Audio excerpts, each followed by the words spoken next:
რომელი წელი იყო 2004 წლის დასაწყისში დავიწყე საქმე გლობალზე თუ საქართველოში მხოლოდ საქართველოში არც ერთი გაფრინდა მაშინ თუ იყო სხვა ტიპი ან კომპანია რომელიც წვიდა IT პროდუქტს ციფრულ პროდუქტს გლობალურ ბაზარზე აი ეგ მაინტერესებს ანუ მაგ მასშტაბით არ მახსენდება მსგავსი არავინ ანუ იყო ერთი ქართველი ბიჭი რომელიც მსგავსი ტიპის ბიზნესით იყო დაკავებული და ის გაცილებით უფრო ადრე პერიოდიდან დაახლოებით 2002-2003 წლიდან იყო დაკავებული, მაგრამ მე რომ ბაზარზე გამოვედი, მან ფუნქციონირება შეწყვიტა. კიდე ხალხმა წარმოიდგინეს, ანუ საუბარი იმაზე, რომ შენ შექმენი ერთმა solo developer-მა პროდუქტი, რომელსაც მე მგონი რამდენ ქვეყანაში დაახლოებით. არ ვიცი ახლა ზუსტად რაოდენობრივად ქვეყნები არ დამიტყვია, მაგრამ დაწყებული სამხრეთ ამერიკიდან დამთავრებული იაპონიით თითქმის ყველგან ჰქონდა გაყიდვები აბსოლუტურად. ანუ ეგ შესაძლებელი იყო 2004 წელს. კი ბატონო, თავისუფლად შესაძლებელი იყო, რთული იყო, კი, თუ დასამალი არ აქვს.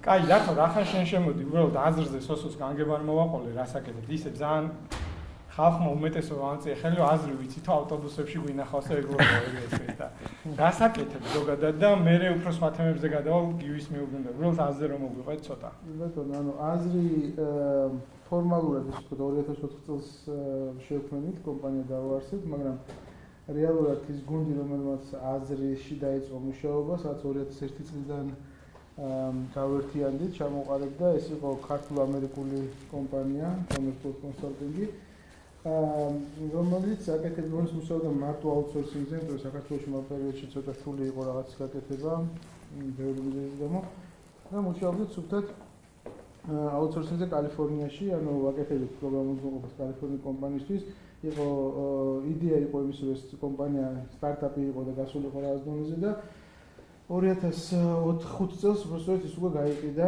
შესაბამისად ჩვენ მანამდე უკვე ერთ წელს გადავიცოდეთ რომ ესე მოხდებოდა, გაიყიდებოდა კომპანია და ვარ დაშინდება ეს გუნდი და ვარ სულ წავსულიყავ საერთაშორისოში, გადავწყვიტე შეგვენარჩუნებინა გუნდი და დავაარსეთ კომპანია. პირველი პროდუქტი გავაკეთეთ 2005 წელს. ჩვენ ვიყავით ეს უკვე სპეციალისტები მარტო სოფტის გაკეთების, მეტი არაფერი არ ვიცოდით, ანუ ეს ელექტრონიკა და რაღაცა მე მოგვიანებით მოვიდა, რაც თქვენ თვითონ რომ ვიცით ავტობუსების სახით. 2004 წელს და 2005 წელს გავაკეთეთ პირველი პროდუქტი, რომელიც ჩვენ ბევრი ჩვენთაგანი ადრე მუშაობდა ბანკში და საფუძველ ცენტრში და ბარათებთან და ის გამოსვლილი ჰქონდა, ამიტომ პირადი ნაცნობი კეთება ხომ ყოველთვის რაღაც პირველი პროექტი და რაღაცა როცა ახალი კომპანია, ამიტომ პირველი პროდუქტები ჩვენ იმ სამსახურებში ქონდა დაახლოებით, სადაც ჩვენ მუშაობთ, ეს ხო ჯორჯიან კარდი, საქართველოს ბანკი. გახდნენ ჩვენი კლიენტები, ამის მერე მაშინ პრინციპში ყველაზე უფრო გადამფრთხოვნელიანი კომპანიების სექტორში ესენი ანუ ბანკები და რაღაც ისეთი საფუძველ ცენტრი და რაღაც ისეთი ფინანსურად რომელიც ქონდა შემოსავალი.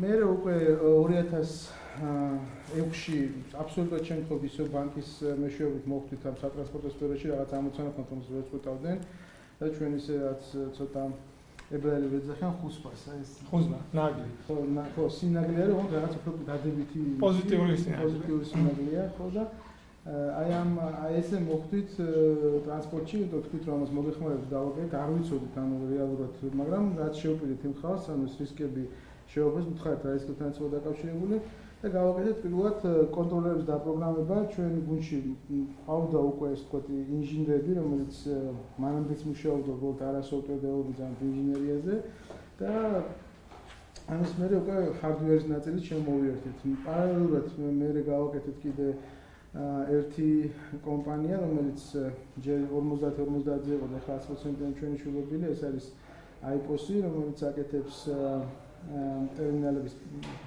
ესე საბაჭო ტერმინალებს, ეს iPOS ტერმინალი, რომელიც მაღაზიებში არის, შეგიძლიათ ნახოთ ინჟინერით ნახოთ, ეს ჩვენი არის. ამ ტერმინალებს ამას პროპაგანდა დააყენეს ამ ტერმინალს, ჩვენ ვაკეთებთ software, რომელსაც ვასერტიფიცირებთ და სერტიფიცირება ხდება ვიზაში, მასტერკარდში, ამექსში და ასე შემდეგ და პირით უკვე ვთქვათ პროგრამულ ტერმინალს ერთად.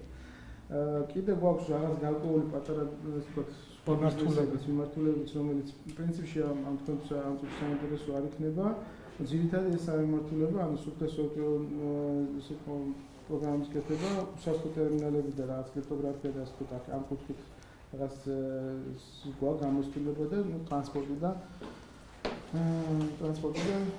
სწორ შესაბამისად საბანკო სისტემა საბანკო ძირითადად ჩვენი სექტორი არის ფინანსური პროგრამულობა ეს არის საბანკო ნაწილი ყველა ბანკი პრაქტიკულად ჩვენი კლიენტი არის ქორბანკის ჩვენ არ ვაკეთებთ ქორბანკი როგორც ძირითადად საქართველოში არის ალტა და ნამდვილად კიდევ უცხოური ქორბანკია დანარჩენი ყველა სისტემა ფულად გზავნილები კომუნალური გადახდები არის კი ბევრი რაღაცა არის ჩვენი ამ ბანკებში და თუთ ეს ერთ-ერთი ამით დავიწყეთ მე უკვე დაგვემატა სხვა რაღაცა მოდი მაშინ ახლა გივითი დავიწყოთ მე სოსოს მოვსვენი დიდი სიამოვნებით ახლა წეღან რო შეეხე რა სოსო იმ თემას გავაკეთებ ანუ დარბაზში უმეტესობა დარწმუნებული ვარ არის სტუდენტი რომელიც ხვალდაზე უნდა იყოს დასაქმებული და რაც თქვით შესავალში რა გივი რამდენად გააქვთ პირველ რიგში მოთხოვნა დეველოპერებზე რა ტიპის დეველოპერებზე გააქვთ ანუ რა ტიპის დეველოპერებს უყურებთ რომ სამსახურში აიყვანო და რა ხდება მაგ ფილში ამ პრობლემებია პირიქით ყველაფერი კარგად არის თუ აი როგორ შეგიძლია რომ აღწერო ეგ მიმართულება რასაც ქვია ახალი თაობა ახალი ნაკადები და თქვენს კომპანიის მხრიდან მათი აყვანა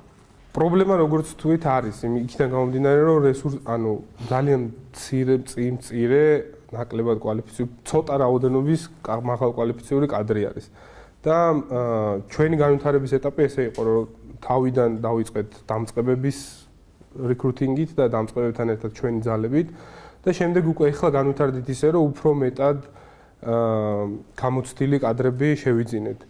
ვერ ვიტყვი რომ ძალიან გვიჭირს აყვანა, თუმცა ჩვენ კომპანიაში სულ რეკრუტმენტის პროცესი, ანუ ეგ არის ყოველდღიურად, ყოველ თვე ვიღაცას ვეძებთ, ყოველთვის გასაუბრებები გვაქვს და ნუ პირველ რიგში ექცევა იმას ყურადღება, რამდენად არა გამოცდილება და ცოდნა აქვს პროგრამირების წერის, არამედ უნარი აქვს რომ იყოს კარგი პროგრამისტი. ცოტა განსხვავებული არის, ანუ შეუძლია ამოცანა, შეიძლება რომ ენა არ იცოდეს, კონკრეტული ტექნოლოგია არ იცოდეს, მაგრამ პროგრამისტი იყოს, შეეძლოს კარგი კოდის დაწერა, ათვისება და ასე შემდეგ. მეც პროგრამისტი ვიყავი, საკმაოდ გვიან დავიწყე. ჩემთან ერთად დაიწყო პროგრამირება 27 წლის ასაკში ჩემმა მეგობარმა, რომელიც დღეს არის საკმაოდ დიდი და დიდ კომპანიაში მუშაობს, მაღალანაზღაურებადი და ძლიერი პროგრამისტი, ერთ-ერთი ძლიერი, ვისაც ვიცნობ. ანუ გვიან არ არის თუნდაც მაგას. გვიან არ არის, ეს არის უფრო უნარები, რომლებიც უნდა ქონდეს. და იცი ამინდა რო რეკრუტმენტი გაქვთ იმის გამო, რომ იზრდებით სწრაფად, თუ იმის გამო, რომ მეორეს მხრივ ხშირია მიგრაცია და როგორც ბევრი არის 2 წლინახევრის განმავლობაში ჩვენთან ყოველ შემთხვევაში დიდი მიგრაცია არ ყოფილა.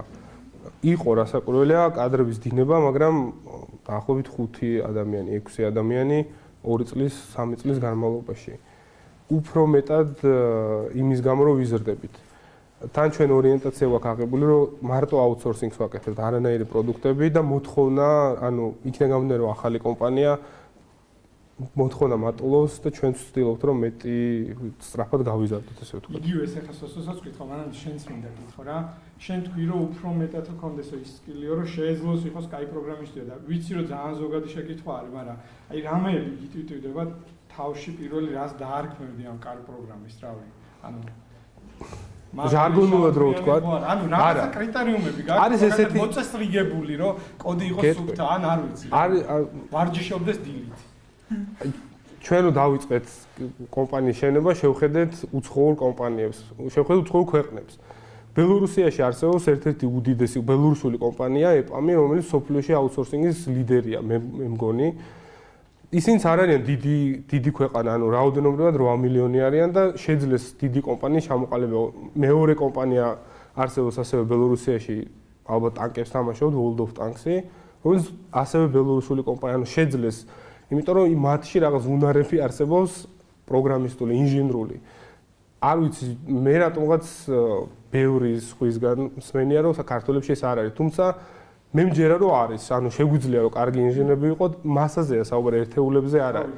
არის მასობრივად საუბარი. ჩვენ შევძელით რომ შევკრიბეთ კარგი ინჟინრები ყავს და შევძელით მგონია რომ შევძლებთ ბევრი კარგი რესურსის პოვნა საქართველოში.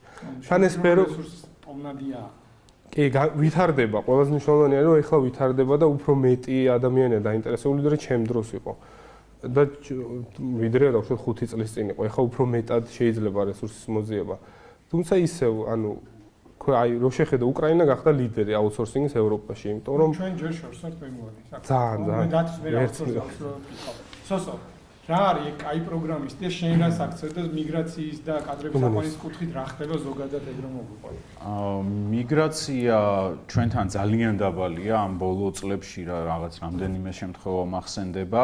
ახალი თაობა ნებისმიერ შემთხვევაში ვინც ყავს ეს მე მგონი მე ორი კაცი ვართ, ანუ ეს უხუცესი ესე ვთქვათ software ინჟინერები და ანუ გეფი ჩემსა და ყველაზე უფროს შორის ახალგაზრდებში არის 10 წელი ზუსტად, ანუ და დანარჩენი იმაზე ახალგაზრდები არიან, აქ ლაპარაკი არის, ეს ბიჭი არის 20 საშკარი 26 წლის, ხო, ანუ და დანარჩენი ყველა მათზე ახალგაზრდა, ანუ პრაქტიკულად მათი დიდი ნაწილი ვინც ეხლა ესე ძირითადი გუნდი არის, მუშაობს უკვე 3-4 წელიწადია, ფაქტიურად მერხიდან ავიყვანეთ კომპანიაში.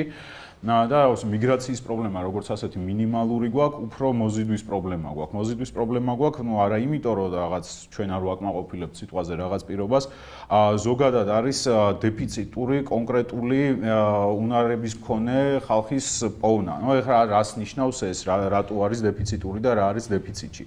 ანუ ზოგადად თვითონ სფერო არის ძალიან მრავალფეროვანი, მრავალწახნაგოვანია და ძალიან ბევრი მიმართულებაა, ხო? თავარი პრობლემა, რასაც მე ვუყურებ განსაკუთრებით ახალგაზრდებში, არის შემდეგი, რომ არ აქვს მნიშვნელობა რა პლატფორმაზე მუშაობენ, რა ენაზე წერენ, საკმარისია წერდეს ადამიანი კოდს, მას თავი მიაჩნია უკვე software ინჟინერი, ხო? ეს არის ძალიან დიდი პრობლემა, იმიტომ რომ სიტყვაზე შენ შეიძლება რელიგიური დამოკიდებულება გქონდეს და თანამედროვე ტრენდის მიმდევარი იყო და რაიმე ტექნოლოგიები მოგწონდეს, მაგრამ ეს არ გამორიცხავს ფუნდამენტური ცოდნის აუცილებლობას, ხო? რეალურად რო ვთქვათ, ძალიან მწვენია ამის თქმა ხოლმე, მაგრამ მე-5 წელია ვიყენებთ ტესტებს ყველა რეკრუტმენტის დროს, ანუ წელიწადში ეს რამდენჯერ მეხდება და საკმაოდ დაახლოებით ტესტები იგულისხმება არა პროგრამული ტესტები და არა, აი ზუსტად პროგრამირებასთან დაკავშირებული ტექსტები, რომელიც ალბათ არის სკოლის მე-9 კლასის რანგის ტესტები და სამწუხაროდ უნდა ითქვას, რომ იშვიათი გამონაკლისების გარდა და ეს იშვიათი გამონაკლისები ძირითადად თავისუფალი უნივერსიტეტის სტუდენტები არიან, თითქმის ვერავინ ვერ სცემს პასუხს აი ამ კითხვებს, ხო? ანუ რეალურად ასეთი კუთხით რო შევხედო. კავკასიის უნივერსიტეტი ჯერ არ მოსულა. არა, კავკასიის უნივერსიტეტიდან ყავს 2 ადამიანი, მე ერთ-ერთი აქ არის მე მგონი, თუმცა ეს გადანაწილება რო ვთქვათ 12 თუ 14 ადამიანიდან 9 არის თავისუფალი უნივერსიტეტიდან სიტყვაზე, ხო?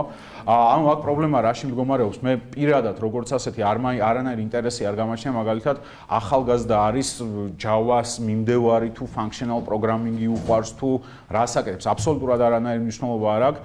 ჩემთვის ამას მნიშვნელოვანი არის რამდენად გახსნილი ადამიანია, რამდენად კომუნიკაბელურია, რამდენად არის თავის თავში დარწმუნებული და ის ცოდნა რაც გააჩნია, მას რამდენად შეუძლია მოგაწოდოს, ან რამე თუ არის ის, რამდენად შეუძლია იაზროვნოს და პასუხი მომცეს და რამდენად შეუძლია დამანახოს ის, რომ დაუშვათ საკითხების CV-ში რაც უწერია, ხო? რამდენად გააზრებული აქვს ესა თუ ის საკითხი. აქ პრობლემა იმაში დგება ხოლმე, რომ იმაშია ხოლმე მაგალითად CV-ებს აგზავნიან, ამ CV-ების საკმაოდ ხისტი ფილტრაცია გვაქვს და დაახლოებით 10%-ს უშვებთ ჩვენამდე რომ საუბრებაზე მოვიდეს. სამწუხარო არის ხოლმე ის, რომ მაგალითად CV-ში უწერიათ აბრევიატურები რაღაცა, ყველაფერი წერია ხოლმე, ხო? და მაგალითად აი ეს ერთი ყველა გასაუბრებას ვიწყებ, შემდეგი შეკითხვით, ნებისმიერ აბრევიატურას ვიღებ CV-დან და აი ეს აბრევიატურა რას ნიშნავს? შეკითხვას ვსვავ და უკაცრავ და პირველი ვიწყება ზუსტად მაგ მომენტიდან, რა. ძალიან მრავლისმეტყველი არის ეს, იმიტომ რომ რაოდენობას აბსოლუტურად არანაირი მნიშვნელობა არ აქვს, აბსოლუტურად არანაირი მნიშვნელობა არ აქვს. რა ტექნოლოგიები გიწერიათ, იმიტომ რომ სულ რო არ ვიცოდე მე როგორც რეკრუტერმა რაიმე კონკრეტული ტექნოლოგია, გასაუბრების წინ შემიძლია დავждე Google-ში მოვსერჩო, Wikipediaზე წავიკითხო, რაღაცა მინიმალური წარმოდგენა შევიქმნა და დაგაჯეროთ, რომ მე თქვენნაირად ან თქვენზე უკეთესად ვიცი ეს რაღაცა, იმდენად დამაჯერებლად გელაპარაკოთ, მოგატყუოთ, ასე ვთქვათ, ხო? ანუ შესაბამისად, როდესაც თქვენ რაღაც განაცხადს აკეთებთ, რაღაცა სურვილი რო გაქვთ, რომ მაგალითად software ინჟინერი იყოთ აზრისნაირ კომპანიაში, ხო? ეხლა აზრის შესახებ უმცირე უნდა მოიკვლიოთ რა კომპანიაა და უნდა შეგექმნათ წარმოდგენა, რომ რითი მივდივარ იქ, მე რისი შეთავაზება შემიძლია, ხო? ანუ კადრის აყვანა არ არის ცალმხრივი პროცესი. როდესაც ჩვენ ვქირავთ ადამიანს, ანუ ეს არ არის მოწყალება, ცხადია, ეს არის შეთანხმება, რომ მე გიხდი ფულს და შენგან უნდა მივიღო რაღაცა ღირებულება, ხო, რაღაც value უნდა შექმნა შენ, კომპანია უნდა განავითარო, არ აქვს მნიშვნელობა ახალგაზრდა ხარ, ზრდასრული ხარ, 20 წლიანი გამოცდილება გაქვს, 6 თვიანი გამოცდილება გაქვს, არ აქვს ამას არანაირი მნიშვნელობა, შენ უნდა გქონდეს რწმენა იმისა, რომ შენ რომ მოდიხარ იქ, რაღაცას შენც მიიღებ, მაგრამ რაღაცა შენ უნდა გასცე. მეორე პრობლემა, რომელიც დგას ძალიან ისეთი ტკივნეული პრობლემა, რაც არის ჩვენთვის, არის ის, რომ ყოველი რაუნდიდან პრინციპი გვაქვს, რომ რამდენიმე კაცი სტაჟირებაზე უნდა ავიყვანოთ ნებისმიერ შემთხვევაში. არ აქვს არსებითი მნიშვნელობა, რა შედეგით გაიარა ამ კანდიდატებმა ტესტირების პროცესი. ანუ შანსს მაინც ვაძლევთ, იმიტომ რომ გვაქვს შემთხვევები, რომ აი ამ წნეხში, როდესაც დადებითი გაგებით წნეხში, როდესაც ვატარებთ ახალგაზრდებს, რაღაცნაირად იხსნებიან, ხო, რაღაცა ოდნავი პოტენციალი თუ აქვს რაღაც ხელჩასაჭირი თუ არის, იხსნება ეს ადამიანი და გაჩვენებს, რომ იმას შეუძლია და ღირს მასთან მუშაობა. მაგრამ აი ესეთ ადამიანებში, ვისაც დაუშვათ ეს შანსი ეძლებათ, ხო? არის კატეგორია, რომელიც თulis რომ აი თავი შევყავი სადღაც და რაღაც აღარ ავლენს თავის თავს და გონია რომ მორჩა ეს არის ყველაფერი, ხო? შესაბამისად გამოგდის ხოლმე რომ თითო რეკრუტმენტ რაუნდიდან ვიტოვებთ 2-3 კაცს სტაჟირებაზე და ამ 2-3 კაციდან ერთი ან გრჩება ან არ გრჩება, ხო? ეს არის ძალიან დაბალი მაჩვენებელი, ძალიან დაბალი მაჩვენებელია იმისთვის, რომ სწრაფად განვითარდე შენ, ძალიან ცუდი მაჩვენებელია იმ თვალსაზრისით, რომ რეალურად საკადრო დეფიციტი არის და საფრთხის ქვეშ დგები, რომ აი დაუშვათ კადრი ვინც ყავს ახლა დღესდღეობით ყველა არის კარგი, იმიტომ რომ ბევრი შრომაა ჩადებული, უნარიანი ადამიანები არიან, თვითონ კომპანიის შიგნით დინამიკა იმდენად დივერსიფიცირებული და ესეთი მძაფრი დინამიკაა, რომ იზრდები გინდა არ გინდა, ამ ბევრ ჭკვიან ადამიანში რო ვიხარშები და ყველა იმდენად ღირებული ხდება, რომ ვინმე რო წავიდეს, ბევრი საკითხი რჩება დარტყმის ქვეშ, ხო? და ჩვენთვისაც საფრთხის შემცველი საკითხია, ამიტომ გვინდა რომ აი ეს ასე ვთქვათ, მარაგი ცუდი სიტყვა, მაგრამ აი talent pools რო ეძა რეზერვი რო აი იმის საშიშროება არ გაგვაჩნდეს რომ აი დაუშვათ ხო ნუ ხდება ადამიანია და ეს არ არის სამსახური არაა ცოლქმრული კავშირი ხო ადამიანს შეუძლია არჩევანი გაკეთოს წავიდეს სიტყვაზე სადღაც იმის საშიშროება რომ ვიღაცა წავიდა არ უნდა გედგას ასე ვთქვა და სამწუხარო რეალობაა ის რომ გამოცდილი კადრების თვალსაზრისით ტოტალური კატასტროფა ტრიალებს ანუ აი 20 რაღაცა ზღვარი არის რა 26-27 წლის აქეთ უმეტესწილად აი ლაპარაკი მთავრდება იმით რომ სუიციდალური აზრები მიჩნდება ხოლმე მე პირადად იმიტომ რომ გული მტკივა ადამიანები მოდიან რომლებსაც 10-15 წელი გატარებული აქვთ ამ სფეროში მუშაობენ სერიოზულ კომპანიებში და რეალურად შეკითხვას რო სვავ აი რას აკეთებ აი მნიშვნელოვანს რას აკეთებ ან სამსახურს მიღმა რა გაგიკეთებია პასუხი არის არაფერი, ან ვერ გიყალიბებს რას აკეთებ, აი 15 წელი იმუშავე, გასაგებია, მაგრამ რა შექმენი, ხო, აი რითი შეგიძლია, აი ამაყო, რა რითი შეგიძლია, მე გამზარდო, რა შეგიძლია, მე შემძინო, ხო? აი ეს პრობლემები დგას. გასაგები არის, ეს რა ქვია, სულისკვეთება არის გასაგები. ესე იგი 100-ში CV-ს ვინც გადააგზავნეთ, აბრევიატურებს ერიდეთ, ეგ გავიდი, ეგ დავამატებ. აკადმუსხურით არ წეროთ არასოდეს CV-ში და რაღაც საიტები რო აი პუნქტებს რო შეავსებ რო აი Java 10-დან 8 პუნქტით რო იციან C++-ით დაანებეთ ეგეთ რაღაცებს, თავი დაწერეთ, დახარჯეთ დრო იმაზე რომ აი Word-ში ან რამე ნებისმიერ თულით ან Markdown-ით დაწერეთ, უფრო მაგარი პონტია. გააკეთეთ ეს CV და სულცირე ის მაგზნობინეთ, როდესაც რევიუს ვაკეთებ, რომ ვიღაცა პასუხისგებლობით მოეკიდა თავის თავსაც და მეც, ხო? აუ ეს პრობლემაც არის, იმიტომ რომ აგზავნიან ხოლმე რაღაცა. CV-ებზე ლექსა ხო? ხო, ანუ ისეთ თემაა რა, ეგეც მნიშვნელოვანი საკითხია. ეგ ძალიან შორსაბმოს.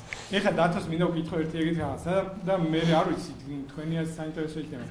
მე სულ კითხულობ ხოლმე რა მარტო პროგრამისტებს არ ვაკითხები რომ აბა რა შვებით რა რა სწავლობ და კომფორტულ პოზაში ვარ ხშირად იმიტომ რომ მე არ ვარ ხდები რაღაც ლექტორი და ისე ჯიგარი ტიპი ვარ რომელიც კითხულობ აბა რა ხდება და ხშირად არის ხოლმე ეგეთი პასუხი რომ აი რა ვიცი რა არ გვასწავლიან და ისე არ გვასწავლიან რო გვინდა იმას არ გვასწავლიან რო გვინდა აი ზოგადად გულისხმობ რა ანუ ქართულ რეალობაში მესმის ხშირად ეგ ამბავი რა შენ ყოველ შემთხვევაში უხუცესი ხარ მე მგონი ხო? ეხლა მე მგონი სოციალიზაცია არა. ირაკლი. ჩვენ აქ ნუ თქვენ ერთად სადღაც ნარავი ხართ. მე დათო ცოტა ის გონია რა ქვია შენზე სტაჟია.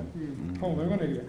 და მაგ დროს მე მგონი კაგრას რომ მაგარი დეფიციტი იყო ის მასწავლე რაც მინდა რესურსი არ იყო ამდენ ინტერნეტში ან ასე შემდეგ. просто შენს experience არ მოგაყოლებ, მაგრამ შენ როგორ ფიქრობ, პრობლემა რაშია? იმაში რომ არასწავლიან ამათი ხედვა აცდენილი თუ რა ხდება ზოგადად, რა ანუ ეგ მიზეზი, რითი ავხსნათ, რომ არ მასწავლიან და მესამე მხარეზე თუ მეორე მხარეზე ხელის გაშვერა რა ფენომენია, მაგაზე რომ მომიყვე შენი ძველი განმოსახედიდან რა. რა ძალიან ისეთი კითხვა არის, ხა მე არასდროს ესე არ მიფიქრია, თუმცა ერთი რაღაც შემიძლია ვთქვა, რომ ვისაც მე უყურებ და ზოგადად ამ ჩვენ საერთოდ რაღაც ისეთი რაღაც გვახასიათებს ხოლმე, რომ შეიძლება საბჭოთა გადმონაშთია, რომ ვიღაცამ რაღაცა უნდა გასწავლოს. ამიტომ უნდა გასწავლო, შენ მიდიხარ სადღაც სასწავლებელში, იქ არის რაღაცა ლექტორი, რომელსაც შეუძლია რაღაცა უცოდნა მოგცეს რაღაც წიგნი, შენ უნდა ისწავლო. ანუ როცა დამოკიდებული ვარ, მე უნდა ვისწავლო და არავინ არ მასწავლოს, არის რომ ვიღაცა დილას ლოგინა გაყენებს, გაცმევს, გაჭმევს, გიშვებს სადღაც და ეს დამოკიდებული სანამ გექნება, ანუ ეს შეიძლება ბავშვობაში როცა გააზრებულებად მშობელი ამას გიკეთებს, მაგრამ მე სტუდენტობაში ეს უკვე ძალიან ის არის რა.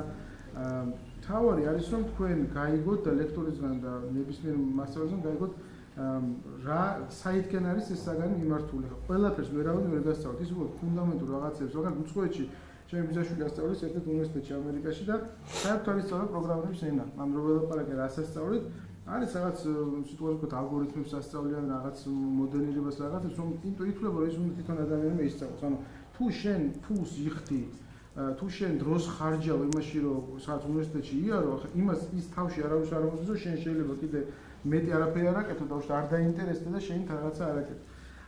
ჩემ დროს კიდე ბევრად უფრო უარესი მდგომარეობა იყო, ანუ იმის თქმა რომ დღეს ახლა უფრო ცუდად არის ჩვენი საქმე, ვთქვათ, იგივე ლექტორების კუთხით, რომელიც თანამედროვე მე მასწავლიდან მე ვთქვათ გპ-ში ვსწავლობდი, დავამთავრე, თან ისეთი დრო იყო რომ ომი და დავიდარება იყო საქართველოში 59 წლის გამოცემა იყო წიგნის, რომელშიც და 51 წლის იყო მეორე გამოცემა და მეორე გამოცემაში რაც მასწავლის უკვე ამოღებული იყო პროცესორის რაღაც სტრუქტურაზე იყო ლაპარაკი.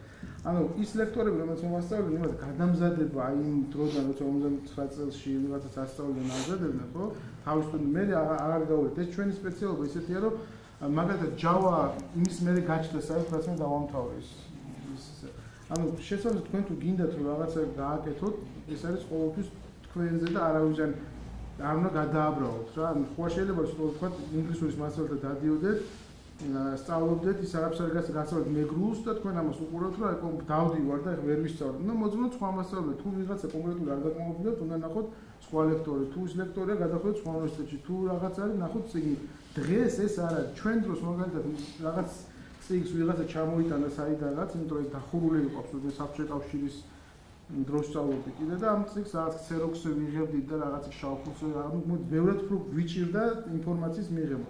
დღეს უკუღმა პრობლემაა, დღეს არის ძალიან ბევრი ინფორმაცია, ზღვა ინფორმაცია და თქვენ უნდა გამოკრიფოთ სასარგებლო ინფორმაცია. ამ ბევრი ინფორმაციაში ბევრი რაღაცაც არის, მაგალითად Facebook-ი რაღაცა, რომელიც გართობს და იქითკენ გახარჯინებს დროს, ხო?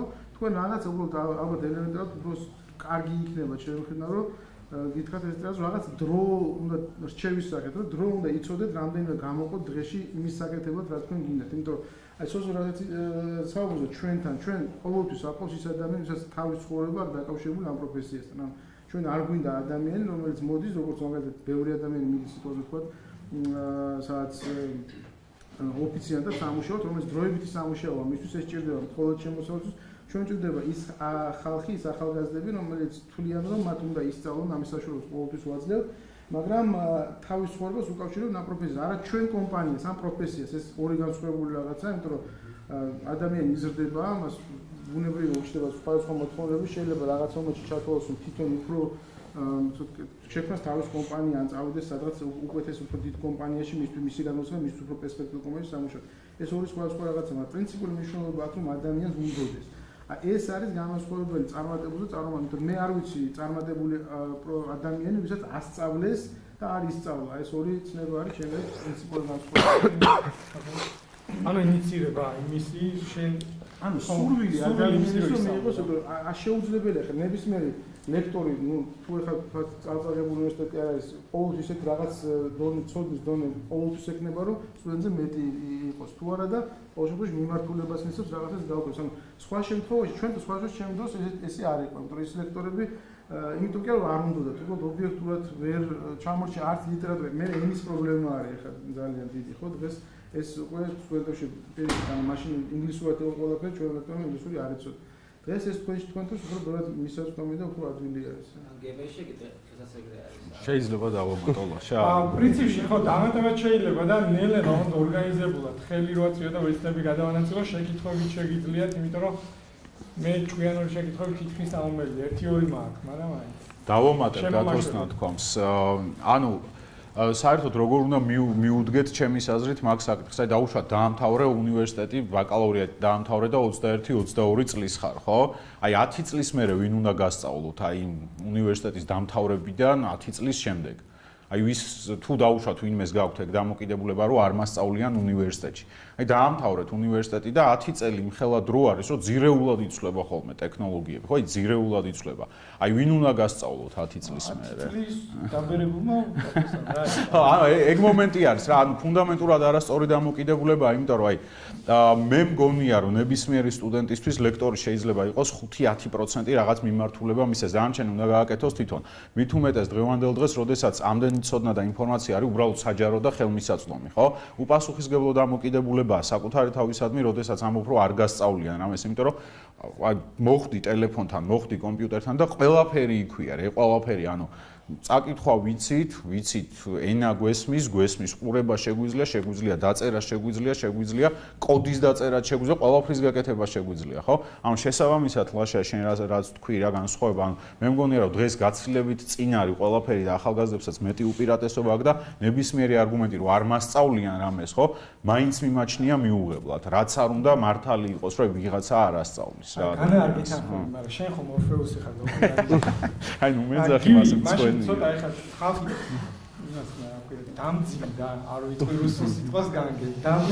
სახეები დაუმძიმდა სტუდენტებს. ხო და ვიღაცებმა თავისთავად ალბათ ამოიცნეს და ამიტომ, მაგრამ ეხლა ცოტა ლაით თემებზე გადავალ, ან არც ისე. უბრალოდ აქეთ ზოგადად ინდუსტრიას მინდა გადავხედო და გივის მინდა კითხო. მე რამდენიც ვიცი, თქვენ Upwork-იდან იპოვეთ რაღაც შეკვეთები, რომლებიც აიღეთ როგორც კომპანიამ, როგორც ჯგუფმა და აკეთებთ. ზოგადად რა განცდა გაქვს რა, ნუ შენ როგორც შენი გუნდი, როგორ გრძნობ თავს კონფიდენცი, ანუ გვაქვს რაღაც დონეზე, ვაკმაყოფილებთ იმ დონეს, რომ შეგვიძლია ვთქვათ, რომ ნორმალური კაი კოდის წერა შეგვიძლია ჩვენ ვანდიოში, საქართველოში. ანუ განცდა როგორ ირჩება და ის კომპანიები რა განცდით გიყურებენ შენ რომლებიც შენ გიკვეთავენ. რა არის იაფიანი უხარისხო სადღაც მეხუთე ხარისხოვანი ქვეყნიდან თუ საკმაოდ კაი კომპანია ვიპოვეთ, რომელიც მაღალი ხარისხის კოდს გვთავაზობს რა. აი შენ რა დამოკიდებულებები გაქვს და განცდები. Upwork-ი და ზოგადად ეს freelance პლატფორმები იყო ეგეთი ექსპერიმენტი, რითაც დავიწყეთ თავის დროზე შეკვეთების მოზიდვა, ესე ვთქვათ, როგორც კომპანიამ. თავის დროზე სანამ Milance-ი გაერთიანდებოდა Upwork-თან, ვიყავით საქართველოსდან top agency, ესე ვთქვათ. ძალიან ბევრი ბრუნვით არა, მაგრამ ნუ საქართველოსდან ყველაზე მეტით. მე შემიძლია გითხრა რა ფიდბექი გვაქვს. გქონდა შემთხვევა, როდესაც ებრაელების დაკვეთით პროექტზე, ებრაული კომპანიის დაკვეთით პროექტზე, ჩვენ ჩავერთეთ როგორც რივიუერები და მეორე მხარეს ეს უბრალოდ მე გვიან გავიგეთ. მეორე მხარე ვისაც ურივიუებდით იყო პროჟე საბკონტრაქტორი და იყო ციკლუმი. ციკლუმი ასევე ერთ-ერთი დიდი აუთსორსინგ გრანდი, ხო, საკმაოდ დიდი და წარმატებული და აღმოჩნდა ისე რომ ჩვენი რივიუ და ჩვენ ჩავდექით მერე არქიტექტების პოზიციაში იმ პროექტში და მივაყვანინეთ რაღაც ეტაპამდე. ნუ რომლის მერეც უკვე აღარ ჩვენი სერვისები აღარ იყო საჭირო. გვაქვს შეკვეთები ასევე ჩვენი დამკვეთები ამერიკიდან და მაგათი ფიდბექი ანუ ისტორია მოყოლილი რომ თავიდან ემუშავებოდნენ ინდოელებს, გაზარდეს სამკაციანი კომპანია 300 კაცამდე, შემდეგ ხარისხის გამო გადაერთვნენ უკრაინელებზე, უკრაინაში ეხლა თანხობრივად არ მოსწონთ, ეს მათი სიტყვებია რომ ძვირია, პირდაპირ ვთქვათ და ეხლა ემუშავებიან სამხრეთ ამერიკას. სამხრეთ ამერიკიდან რამდენიმე ქვეყნიდან აუთსორსი. და ჩვენთან გააკეთეს ესე ვთქვათ დოკი. ცოტა ხანი გაჩერდნენ, ერთი პროექტით დავიწყეთ, შემდეგ მეორეთი და ვაგრძელებთ ურთიერთობას და როგორც ჩანს იმათივე ფიდბექით ხარისხი კონკურენტულია იგივე ჩვენ უკრაინელ პარტნიორებთან, ან თქვა იგივე სხვა ქვეყნებთან, ინდოელებთან თავსახად შემიძლია ვთქვა რომ კონკურენტი უნარიანები ვართ ფასის გარდა. და ჩემი შეგრძნებების დონეზე ზუსტად ახლა ციფრებში ვერ ვიტყვი, ჩვენ ვართ უკრაინელების ხარისხი ჯერ ვერა, მაგრამ იქიდან გამომდინარე, რომ დაბალი რეიტები გვაქვს შედარებით, ეს არის მისაღები ჩვენი აუთსორს დამკვეთებისთვის. გივი, აი როგორც პროფესიონალებს დათომ მოყვებოდა აი პრივატულად რო ლაპარაკობდით, რომ იყო დრო რომ მაგალითად რეპოზიტორებს არ ვიყენებდით და რაღაც იმ დონეზე არის ხო რა ჩვენი IT კვალიფიკაცია კი არა კულტურა დავარქვათ რა აი როგორც დეველოპერების რა ეხლა რა გვჭირდება აი ზოგადად განაზოგადე არ გულისხმობს აი ქვეყანას რო გადახედო რა გვჭირდება რომ high level ტიპები გავხდეთ თუნდაც პროგრამისტის დონეზე არის რომ მაგალითად მე ვიცი რომ განცდა რჩება მე პირადად რომ ძალიან ცოტა ისეთ პროგრამისტი რომელიც აი სოსნაირად ჩავა და TCP/IP პროტოკოლი აქვს თავიდან ბოლომდე წაგე ანუ ის მონაკვეთი კი არ დაგუგლა რა ჭირდება და ციგნები აქვს თავიდან ბოლომდე არაერთი წაკითხული და ეს რაღაც აკადემიური თუ სრული ცოდნა ჩემი აზრით რაღაც კუთხით ვლინდება პროგრამისტებში და ეგ ერთ-ერთი სერიოზული გეფი ჩავარდნარი რაც გვაქვს კიდე რამე თუ არის რაც გძნობ რომ აი რის გამო ჩვენ მე შემიძლია ვთქვა კონკრეტ ან ზოგადად ვერ ვიტყვი ერთი ვიტყვი კონკრეტული სპეციალისტი რომელიც ჩვენ კომპანიას აკლია და ნუ საქართველოს რომ მოვიძე ძალიან ცოტანი არიან ეს არის ხარისხის მენეჯერები. ანუ ეხა საქართველოს პროგრამირება შედარებით პოპულარული გახდა ხარისხის მენეჯერებს უბრალოდ ვერ პოულობთ საქართველოში. უბრალოდ რომ განმარტო ხარისხის მენეჯერის ტიპი რომელიც მე ვიცი. ვინც ატესტირებს სისტემას, ტესტერები, მაგრამ ატესტირებს საქართველოში ესმით ხოლმე რომ უბრალოდ დაждდება შეხედავს, დააკლიკავს და ეგრე არა. იგივე სწავლობენ წესიერი quality მენეჯერი სწავლობს მოთხოვნებს, ბიზნეს მოთხოვნებს, აყალიბებს ტესტ სცენარებს, ტესტ кейსებს, ანუ რა როგორ უნდა დატესტოს, რა შემავალი პარამეტრები იქნება, რა შემავალი ნიშნავს სად რას დააკლიკავს, რას შეიყვანს, რას მიიღებს და შემდეგ დაწერს ხარისხიან სტატუს ტესტ რეპორტს. უნივერსიტეტში სწავლება, ის არის ცალკე პროფესია ხარისხის მენეჯერობა. არ მგონია. მაგრამ როგორც ჩანს მოთხოვნა არის ხო? მაგრამ დათო არის მოთხოვნა. ჩვენთან ძალიან სერიოზულია. კი, ჩვენთანაც არის მოთხოვნა, ჩვენ შენასკვი რომ ჩვენ არ უწერდით ასე ვთქვათ, არ ვიყენებთ ამ ეს source code სისტემებს, ეს იყო, ანუ მე ვიძახი ჩვენ თავზე, ანუ ხო, შენ დეცინებონა რომ ანზე ვიყავ პროგრამირებს სანამ ასე ვთქვათ მოხდებოდი ამ დასავლეთ კომპანიის ვთქვათ მასში ის ქვეშ. ხო, იმიტომ რომ პროგრამირება იმის გარდა კოდის წერა არის როგორც ყველა დარგს აქვს, ხა სიტყვა ვთქვათ წარმოგიდგენთ დღეს იქნებით ნახოთ აფთიაკი, სადაც არ არის კომპიუტერი, იმიტომ რომ იმის გარეშე ვერ მუშაობს. ესეთივე რაღაცა მოხდა ჩვენ კულტურაში, სადაც არ იყო არანაირი ეს CVS-ები და teamwork-იც არ იყო ესე. იქ რომ მოხდა ჩვენ ვითხრეს რომ თქვენ ჭირდებათ ახლა CVS, იმიტომ რომ აქ უნდა გააკეთოთ ეს რაღაცა version control სისტემა, ჭირდებათ backtracking სისტემა, ჭირდებათ quality assurance, რომელიც თალკე ტიპი უნდა იყოს საერთო და სადაც სხვაგან გეждდეთ, იმიტომ რომ ვთქვათ სხვა თვალით უნდა შეხედოს ამ ყველაფერს. მერე უკვე ესოს რომ მოვიდა და ეს უკვე მერე ეს თქო ნუ unit test-ები მაშინაც ქონდა, მაგრამ მერე უკვე სხვა დონეზე აიყვანეს ჩვენმა ბურუებმა და ეს ძალიან მნიშვნელოვანი რაღაცაა, იმიტომ პირდაპირ დაკავშირებულია პროდუქტის ხარისხთან, პირდაპირ დაკავშირებულია შენ ხარისხთან მუშაობის არავის ეს არ მოუგუნია, იმიტომ რომ ეს ესე უნდა იყოს და ეს არის იმ ხალხის გამოცდილების შედეგი და წარმატების კომპანიის, იმიტომ რომ თუ ეს ტექნოლოგიები გაქვს, ეს იმას კი არ ნიშნავს, რომ ეს უბრალოდ კაია და არავის არ ჭირს, ეს უბრალოდ იმ დროის ეკონომიას გაძლევს, ეს გაძლევს რაღაც უფრო სწრაფად რაღაცის კეთების საშუალებას უფრო სისტემატიზირებულად და ხალხი ეს ყველაფერი აისახება სამომჯომში, ანუ კაპიტალებში არაფერი არ ხდება ის ბაზრის მოთხოვნა ყველაფერი ეს თუ გააქვს შენ და ამაში ინვესტირებას აკეთებ და ხარჯავ ფულს და რაღაცებს აკეთებ, იმიტომ რომ შენ ეს გჭირდება და არა იმიტომ რომ ეს უბრალოდ მოდაში. აი ეს ტელეტექნოლოგიები ჩვენ იმიტომაც გვინდა ამ გუნდის დაშლა, რომ მაშინ ძალიან უნიკალური გამოცდილება ჰქონდა, არავინ არ აკეთებდა მაშინ საქართველოში პრაქტიკულად ამას და როცა ვეუბნებთ ჩვენ ხოლმე ერთმანეთთან მაშინ ცოტანი ვიყავთ, უფრო ყველას ვიცნობთ ასე ვთქვა და არავის არ ჰქონდა ესეთი გამოცდილება და მაშინ გაჩნდა პირველად ესეთი რაღაცა და იმიტომ არ გვინდა ამ გუნდის დაშლა ზუსტად რა. რაც შეეხება quality assurance გჭირდება დღეს ჩვენ ყოველთვის ყავდა ესა პირველივე დღიდან და დღესაც არის ამის მოთხოვნილება, უბრალოდ ნელ-ნელა ასე ვთქვათ ვცდილობთ რომ იგივე ამაზე თუ გინდათ სოციალურ ლაპარაკებს ჩვენზე ბევრად ფორმად ეს გადავიდეს ავტომატიზირებულ რეჟიმში, ეს არის მაგალითად ჩვენ თავიდან ვიყენებთ სიტყვაზე სილტეს, რომელიც არის ტესტის ავტომატური სისტემა, რომელიც როგორც იუზერი ესე კლიკავს ყველაფერს და ამოწმებს რაღაც შედეგებს. არის მეორე მიდგომა, რომელიც უკვე კოდით ტესტავს ფუნქციონალს პროგრამის, რომელიც ახლა ძალიან ვთქვათ აუც ამ რამდენიც source-ის ტოლი ალბათ და source information-ს თუ გაინტერესებს არ თამაშს გითხრა აუცილებლად. და აქეთკენ უფრო მივდივართ, მაგრამ ადამიანური მაგალითად quality assurance ჩვენთან აკეთებს იმას ყოველთვის, რომ იმ მომენტში შეიძლება სისტემაში როცა ის უკვე გაკეთებულიყო, არა ყველა გადაწყვეტილებას არქიტექტურს ესწრებოდა თავისი კონტრიბუცია შექონდა, რომ კაი quality assurance უნდა ესმოდეს სისტემა როგორ მუშაობს, იმიტომ ისე ვერ შეამოწმებს. პირველი ეტაპიდან ამ მოთხოვნების გაცნობიდან ჩვენ შემთხვევაში მარკეტინგთან ფიდბექიც მოდიოდა ამ quality assurance-თან, ისინი ძლებოდნენ ერთად და ანუ რა თქმა უნდა სისტემის არქიტექტორი გადაწყვეტილებას იღებს, მაგრამ ის თავის კუთხით რაღაცებს ურჩევდა მერე დავუშვათ იგივე რაღაცნაირად და მუდმივად ჩართული ერთ-ერთი საერთოდ გათიშული არქიტექტურად არის კოდის წერა. ყველა არქიტექტურულ გადაწყვეტილებაში ის როგორც წესი ჩართული არის და იღებს მესმის. გივი, წერან არ დაგამთავრები უბრალოდ აი იმან რომ გლობალურ შეკვეთებს აკეთებ, რამე სტანდარტი დაგაჭერინა, ანუ მოგთხოვა რამეში იმპრუმენტ, აი დათოს ვიცი რომ ქონდა, როგორც თქვენ თქვა რა. არის რაღაცა რაც აწიან იგრძენი რომ იქ ასამაღლებელი ერთი და მეორე ორი სიტყვით რომ მოყვა ვიცი რომ ისე როგორც აზრი სკრამით მუშაობს, მე სანამ სოციალურ ტექნიკურ რაღაცებს ვკითხავდი და მუშაობის პრინციპზე რომ მოხვდა თვითონ კულტურაზე ამში და ორგანიზაციულზე და მეორე შეკითხვა უბრალოდ პირველი არის ეგ რომ იმა რომ გლობალური შეკვეთები მოვიდა, რამეში იგრძენი ვიქნესი და მოგიწია აწევა იქ მისი რა ქვია დონის ან რაღაც გაუმჯობესება, მიხვდი რას ვკითხავ? კი.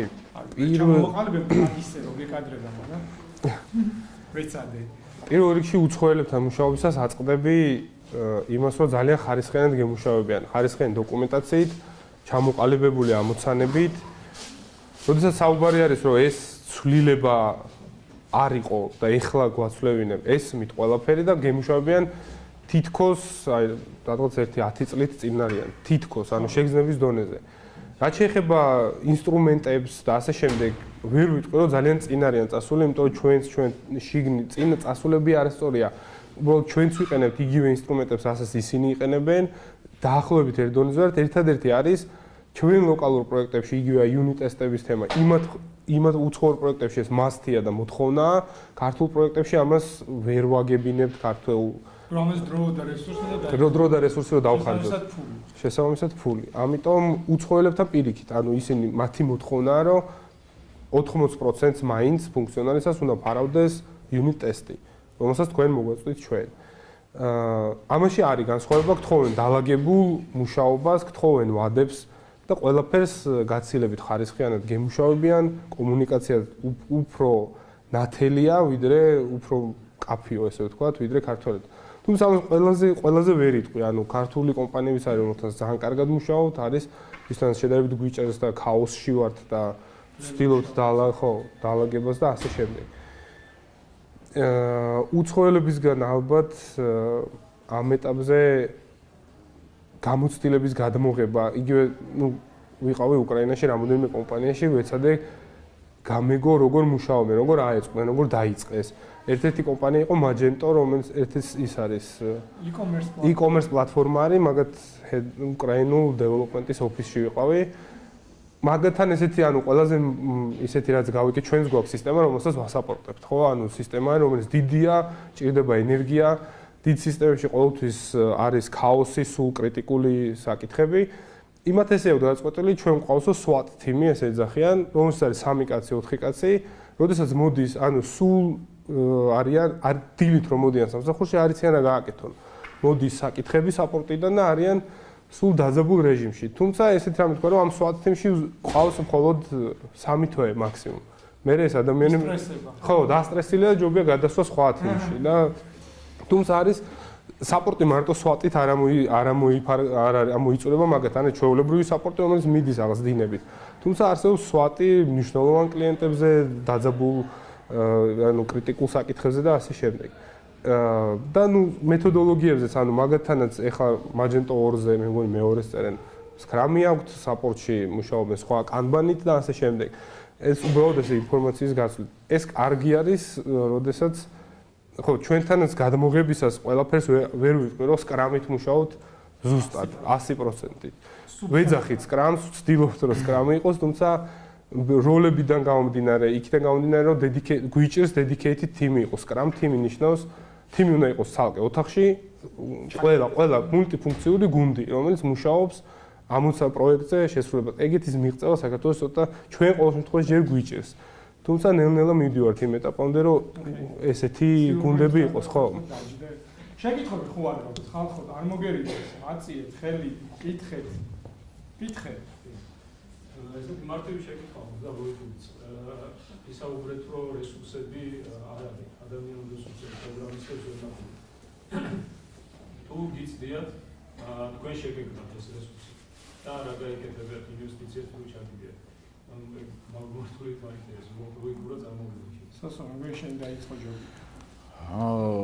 ჩემი გამოცდილებით ვიტყვი ამასთან დაკავშირებით, ესე იგი, წერა ნაწილობრივ თქვი, რომ ნებისმიერ შემთხვევაში ვცდილობთ, რომ ავიყვანოთ ადამიანი, ვისაც ოდნავი პოტენციალის მაჩვენებელი აქვს, რომ მისგან რაღაცა შევქმნათ, ასე ვთქვათ. ერთი ეგ მომენტია, გარდა ამისა მონაწილეობთ მუდმივად სხვადასხვა ღონისძიებებში, რომ დაუშვათ თუ ვინმე საინტერესოა დავაინტერესოთ, წავიყვანოთ ჩვენთან. მე პირადად 10 წელზე მეტია მე მგონი ვასწავლი და მუდმივად შეხება მაქვს ახალ თაობასთან და ესე ვთქვათ პულსზე მუდმივად მიჭირავს ხელი და დაახლოებითი წარმოდგენა მაქვს თუ რითი სუნთქავენ ახალგაზრდები, რა აინტერესებთ, როგორ აინტერესებთ და ასე შემდეგ და პლუს მე არაერთ ადამიანში მაქვს პირადად ჩადებული ეს შრომა და უშუალოდ და ბევრ მათგანს გარკვეული წარმატებისთვის მიუღწევია, მეგობრობ ბევრ მათგანთან, ჩემთან ერთად მუშაობენ და ასე შემდეგ და ასე შემდეგ. ანუ გარკვეული სახით ეს მცდელობები მე ალბათ ყველას აქვს. დანარჩენს სვისმადურად ვერ ვილაპარაკებ. ანუ და როგორც კომპანია დაუშვათ რა, თუ ისეთ მაგალითად ორგანიზებულად სკოლა, ტრეინინგ ცენტრი თუ სხვა ბიზნესია და არ ვერ შესვა. ეს არის აბსოლუტურად სხვა ბიზნესი, ეს არ არის ჩვენ არ ვართ უნივერსიტეტი. რასაც ჩვენ ასე ვთქვათ სოციალური პასუხისმგებლობით ვაკეთებთ, არის ის, რომ ყოველთვის ვცდილობთ ავიყვანოთ ახალგაზრდა ხალხი, მათ შორის როგორც ეს ვილაპარაკ არ არის აუცილებელი, რომ იცოდეს რაღაცა სიღრმისეულად მთავარი იყოს სურვილი ქონდეს, ადამიანს ქონდეს რაღაც basic background იმისი, რომ განვითარების საშუალება ქონდეს და ჩვენ აყვავს ესეთი ხალხი, მთავარი ქონდეს мотиваცია და მართლა უნდადეს ამის კეთება და არა ის დაგვანახოს мотиваცია, ხო ეს ძალიან ხშირად გამოჩნდება, მე მუშაობაში როგორ იმაში ვითარდება. სხვა რასაც ვაკეთებთ არის ახლა რაც შეგვიძლია გავაკეთოთ, მაგალითად ჰაკათონის სპონსორები ვიყავით, რამდენიმე წელი ვაკეთებთ, როცა გვეუბნება ვიღაცა რომ მაინც რა თქო ხომ ინდუსტრიაში ხართ და ჩვენ ვაკეთებთ რაღაცას, რომ დავეხმაროთ. ხო, ანუ შესაბამისად ამას ვასაუბრობთ აი ამ ფორმით. ახლა კიდევ ერთხელ ვიძახი, ჩვენ ბიზნესი გვაქვს, ეს ბიზნესი პასუხისმგებლობა გვაქვს ამ ჩვენი თანამშრომლების წინაშე და სადაც ზოგადად ამ ჩვენი ის რომ ჩვენ ვიყოთ წარმატებულები, ნიშნავს რომ ვაკეთებთ ჩვენი საქმე. ჩვენ თუ წავალდეს თქოს განათლებაში დავიწყო, მაშინ ეს უნდა იქაური ბიზნესი, და ბიზნესი ანუ ამას უნდა ქონდეს თავისი რაღაც ბევრი სხვა რაღაც. ჩვენ ახლა სულ ვართ სადაც 50 კაცი დაახლოებით, რა ცოტა ნაკლები. შესაბამისად აქ ჩვენ ვერ შევძლებთ რაღაც ისეთი სასწავლო რაღაცის გაკეთება. ჩვენ ძალიან დიდი სურვილი გვაქვს, რომ ბევრად მომზადებული ხალხი მოდიოდეს ჩვენთან, მაგრამ ხო გამოვით, ანუ ძირითადი მიდგომა გვაქვს ის, რომ ადამიანს სურვილი ქონდეს და პოტენციალი და მე უკვე ჩვენ საშუალებას ვაძლევთ, რომ განვითარდეს და წინ წავიდეს. რა თქმა უნდა, არ შეგვიძლია ავიყვანოთ სწორედ რაღაც რაოდენობაზე მეტი ადამიანი ყოველ წელს, ყოველ თითოეულ აყვანაზე, მაგრამ ანუ ეს არის ის, რაც შეგვიძლია და მეც ვერ გავაკეთებ. ვარჩევთ საუკეთესოებს. ახლა ის, რომ თითოეულს არ აკვირს ვიღაც საერთოდ არ ვასწავლეთ, იმიტომ რომ ვიყვანთ იმათ, ვინც როგორც ვთქვი, ყოველთვის ვიყვანთ იმათ, ვინც იმ მომენტში მოვიდა ჩვენთან და იმ ხალხში უჩვენა ყველაზე კაი შედეგი. მერე ზოგი რჩება, ზოგი მიდის, შეიძლება ყველა წავიდეს, მაგრამ ეგეთი იყო. მაგრამ იგი წავა და სხვა მოვა. ხო, ანუ ეს ქრონიკული პროცესი სხვაშორის ძალიან არის შრომატევადი, ძალიან დიდ რესურსს გვაქვს და აკავებს ჩვენთან საუკეთესო სპეციალისტებს, იმიტომ რომ თვითონაც ადამიანს იღებს სამთო. აუ ერთი უნდა გითხრა და თავისებურად რა, პრინციპში გივისაც შენ და სოსო არ ვიცი, ბანკში იმუშავია? არა. ანუ ჩვენ ვართ აქეთა პლანი ვართ რა და აი მართლა არის ეგეთ შეკითხვები, რომ რა პლუსი და მინუსი შეიძლება კონდეს ვიმუშაო დიდ კომპანიაში, დიდ ძლიერ ფინანსურად ძლიერ კომპანიაში პროგრამისტად და ვიმუშაო ისეთ პატარა მოქნილ კომპანიაში, როგორც არის აზრი, ანუ შედარებით პატარა, ეხა არავის არ ვაკეთებ. აუცილებლად მეც ვიტყვი ამაზე. ხო, ანუ აი მიხარითო და მე კი ჩემს პრიზმიდან ვეუბნები რაღაც, მაგრამ შენ რა სიტყოდი? როგორც ბანკიდან წამოსული კაცი, გივისაც მოусმენდი სიამოვნებდა. ანუ ბანკში თუ მუშაობ, მაგალითად, რადგან ბანკი თქვი, შენ ანუ ბანკი ახლა ის არის, რა ქვია, ანუ ნებისმიერ ესეთ ორგანიზაციაში თუ ეს არის ის, ანუ ჩვენ კომპანიაში მოდის ის ხალხი, ვისაც უნდა რომ იყოს IT სპეციალისტი, პროგრამისტი, ანუ ინჟინერი ან სხვა რაღაც, ანუ აკეთოს ის, რაც მათ ბანკში ყოველთვის არის რაღაც ზღვარი. იმის სანაცვლოდ რომ თქვენ გაძლევენ რაღაც ხელფას, თქვენ რეალურად ტექნოლოგიაში მაღალ ხელფას თქვენ კარგავთ კომპეტენციას საბოლოო ჯამში. ანუ მე ძალიან ბევრი ადამიანი მინახავს, ასე ვთქვათ, კარგი სპეციალისტი, წავიდა ბანკში, წავიდა სხვა დიდ ორგანიზაციებში, რომელიც არ იყო IT განხრით. ანუ იქ არის ყოველთვის ეს არის სამსახური, რომელიც აკეთებს რაღაც, ასე ვთქვათ, რაღაც ამოცანებს ყვიტავს. ზოგადად ტენდენცია ისეთია ჩემი აზრით, რომ დღევანდელი თან, ასე ვთქვათ, ყველაფრის გათვალისწინებით, რომ ბანკები მაინც IT, ну, რა თქმა უნდა, ყავდეს IT სპეციალისტები, მაგრამ არა პროგრამისტები, ამას ცდილობენ რომ გაიტანონ გარეთ, იმიტომ რომ შეუძლებელია მაღალი ხარისხის პროდუქტის მიღება. ის ანუ როგორ გითხრათ, ახლა ვერასდროს ვერ შეიძლება ალბათ სკოლის ექიმი, რომელიც სკოლაში მუშაობს ექიმად, სამართლოს ექიმი, ბევრად მეტი პრაქტიკა აქვს, ბევრად მეტი უნდა იცოდეს რომ იქ მოხდეს და ასე შემდეგ. მაგრამ მიუხედავად ამისა, ბანკებს აყავს და ახავს ახალი პროგრამისტები, ალბათ დამეთანხმდება. ბანკებს აყავს ის პროგრამისტები, აყავს იმ პრინციპით, რომ მე გადავიხდი მე და წამოვიღო საუკეთესოს, მას მართლა მოყავს რაღაც ეტაპზე ალბათ საუკეთესო, მაგრამ ის საუკეთესო როცა არის როგორც უსუნთქო, ვინ ასწავლის 10 წლის მერე. ეს არის რაღაც დონეზე წარმოიდგინეთ, თუ თქვენ აქვს ეკონომიკას გასწავლენ, არის ნავთობის ეკონომიკა, ხო, სადაც წარმოებელი ქვეყანა ნავთობის, აქედან იღებს ფულს, ძალიან კარგად არის და საბოლოო ჯამში ეს ნავთობზე მოთხოვნა თუ გაქრება ან დაეცემა ფაზი, ის ქვეყანა ძალიან ცუდ დღეში ვარდება, იმიტომ რომ ეს არის ფაქტობრივად შეერთებული რაღაც ნარკოტიკზე ადამიანი, რომელიც არაფერს არ აკეთებს, იმიტომ იღებს ფულს, ძალიან მარტივია ის მუშაობა. ჩათვალეთ რომ იგივეა თქვენ, ასე ვთქვათ, უმაღლეს დამთავრებული ადამიანი სკოლაში თავიდან ნოკლაში დაგსვან, ეს დაახლოებით ესეთი სირთულის ამოცანა მისთვის ეს. შესაბამისად ის კარგავს უბრალოდ არაკონკურენტულ გარემოში კარგავს თავის ანუ გრძელვადიან პერსპექტივაში შენი ის ხედვის წერტილი რომ კარგად გავიგოთ არის რომ გრძელვადიან პერსპექტივაში ის როგორც პროფესიონალი უთასურდება. აი ძალიან მარტივად რო თქვა რა. ძალიან მარტივ თუ ეს შეერთებული ენარგია რომელიც მას მერე რაც გაუფასურდება ალბათ ნიარმაზა ხა თუ Google-ში ხარ ეს არ მოხდება. გადაგაჩერებენ თუ რაღაც ვერ გადი. თუ ხარ ბანკში, რადგან ბანკზე იყო საუბარი, მე სწორედ ვერ გავიგე შეგეკვა. გააჩნია კომპანია, დიდი კომპანია არის, ამ შემთხვევაში ზომას იმდა დიდი მნიშვნელობა აქვს, ამიტომ პროფილს აქვს მნიშვნელობა, ანუ შეიძლება იყოს სიტყვაზე თქვა რაღაცა ჩემი მეგობარი ბავშვები და სულ რავდა და დადიოდა სულ რაღაც იმეებზე, შეკრებებზე და ყოველთვის ჩამოქონდა ხოლმე საუკეთესო მოჭადრაკის დიპლომი, იმიტომ რომ შეკრებები ჭადრაკსაც ათამაშებდა. იყო ხოლმე საუკეთესო მოჭადრაკე მოცურავეებში.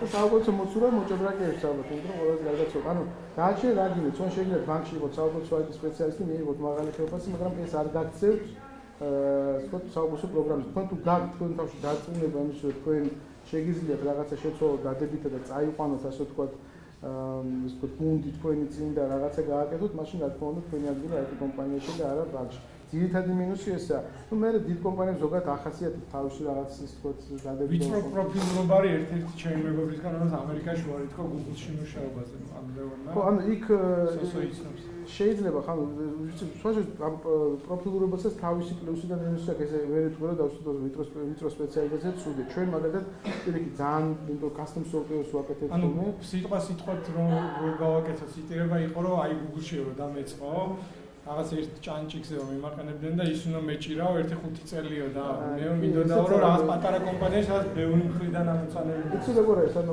ნებისმიერ კომპანიაში არის კონკურენცია. ხა როცა შენ მიდიხარ სიტყვაზე თქვა Google-ში მე არ ყოფილი არ ვიცი ალბათ ან უფრო სწორი იქნება რომ ვთქვათ ინფრასტრუქტურის იყო, მაგრამ რაც მე წარმოვიდგენი არის ის როცა დიდ კონკურენცია შენ ძალიან ბევრი უნდა იმუშაო იმისთვის რომ თავი გამოიჩინო სადაც წაგრძნა. და როგორც დიდ კომპანიებში ეს ბევრი ხშირ ადამიანის ფაქტორზეა დამოკიდებული ვერტიკალური დამოკიდებულება სადაც არის იერარქიაში ძალიან ბევრი ფაქტორი. ჩვენთან შეიძლება რადგან პატარები ვართ ამის უფუნება გვაქვს რომ ვიყოთ ჰორიზონტალურები, ანუ ყველას ხედავს, არა გვაქვს რაღაც სუბორდინაციის რაღაც განსაკუთრებულს. ამიტომ უფრო მარტივია შენი თავის წარმოჩენა, ფაქტობრივად ძალიან მარტივად ჩანს რაღაც აკეთებ. ეს პრობლემა დიდ კომპანიაში რა თქმა უნდა არის და ისიც არის თუ შენ ეს ჭკვიან ხალხში მოხდები, შენ ბევრ თუ დაგიჭირდება შენ თავიცავს, მაგრამ მეორე სულ ის არის რომ ამ ჭკვიან ხალხის დონეზე ადვილად ახორებს, რომ ყველა კავშირში ვინც რაღაცას მაგრამ мотиваციაც გაქვს. თუ საბანკო ისტორიას ამის ხო შეხმატებდი ისეთ კრიტიკულს ან საინტერესოს. მე ალბათ უფრო დავეთანხმები ბანკებს ვეძახი, ანუ ეს ჩემი ხო, მეც მაგას პროგრამისტები სასაფლაოს, იმიტომ რომ არა, კაი სახელია. მე თვითონ მუშაობდი ორ ბანკში. ნაკლებ ალბათ ეს ისტორიულად არის, ანუ ბანკებს ქონდა თავიდან რესურსი, რომ გადაიხადათ ბევრი ფული პროგრამისტებისთვის და მოხდა კონცენტრაცია TBC, საქართველოს ბანკი და ასე შემდეგ. შემდეგ ეგ საშუალება გაუჩნდა სახელმწიფოსაც და სახელმწიფოშიც მოხდა კონცენტრაცია პროგრამისტების. თუმცა არ შეიძლება რომ ბანკში პროგრამის უფრო მეტი ხელფასი ქონდეს და თუმცა არსებობს ხო ვიდრე იქ სადაც პროგრამისტი რეალურად აკეთებს პროგრამირება არის core business-ი ესე ვთქვათ. სადაც ბანკში ეს უბრალოდ supporting მექანიზმია პროგრამირება და პროგრამისტის სერვისი, რაც არის ბანკში.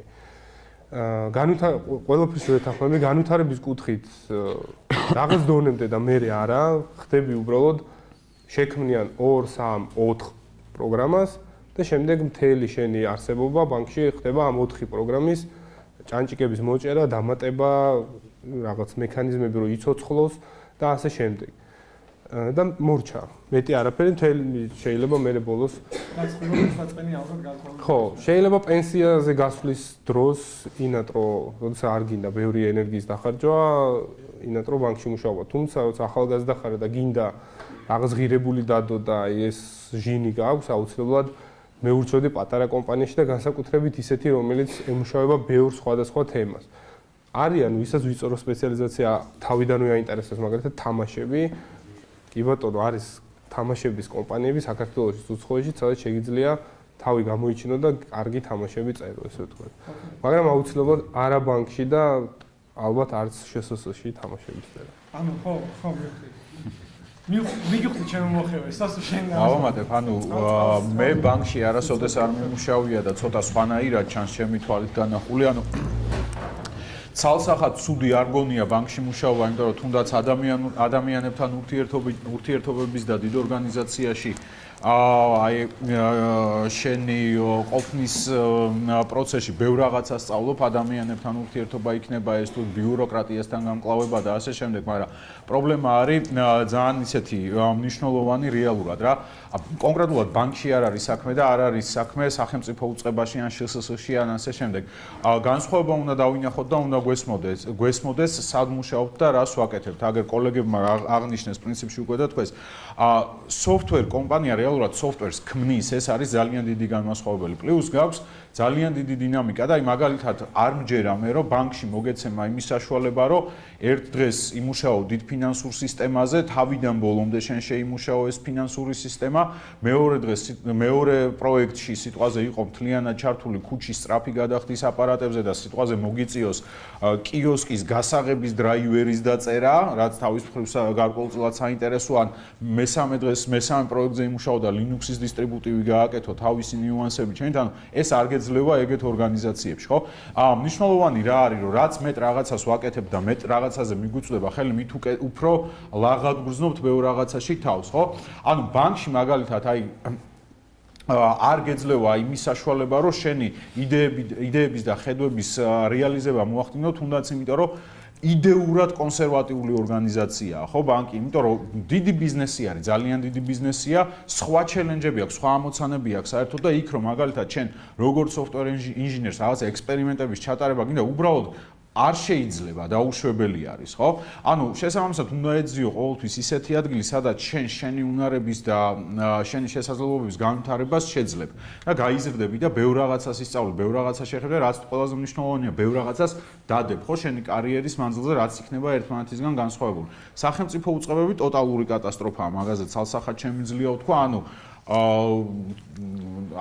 ხერხული მომენტი არის, მაგრამ რაღაცა გარკვეული სპეციფიური კასტა ჩამოყალიბდა, რომელიც სახელმწიფო უწყებების პროგრამისტები არიან და ხშირ შემთხვევაში ფანტასტიკური ადამიანებიც მინახია, ვიცნობ კიდეც, მაგრამ აი უმეტესწილად არიან რაღაცა უცნაური პროფესიის ხალხი, რომელსაც ევალებათ რაღაცა უცნაური ინტეგრაციების კეთება და რაღაც რეპორტების წერა. ხო, არ ვიცი, ნუ ეწყინება ნუ რა ვიცი თუ აგზის ნებისმიერ შემთხვევაში გავიმეორებ ამას, უბრალოდ გულსატკენია, როდესაც ხედავ ახალგაზრდა ადამიანები მიდიან და აი ყოველთვიური პრემიების გამო სახელმწიფო უწყებაში ფლანგავენ თავის პოტენციალს, რომელიც რეალურად შეუძლიათ 2-3 წელიწადში ნაკლები ანაზღაურებით გაცილებით დიდ კაპიტალად აქციონ რა. ეს არის მნიშვნელოვანი პრობლემა, მნიშვნელოვანი საკითხი, რასაც მე გვერდიდან ვხედავ, ასე ვთქვათ რა.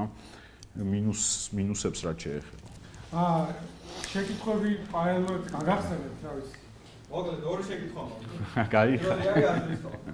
თქვენ როგორც თქვენ თავიდან დაიწყეთ ყოველ დეველოპერმა პროგრამის შექმნა, მაგრამ პროფილი თქვენი არის hardware მოდელი.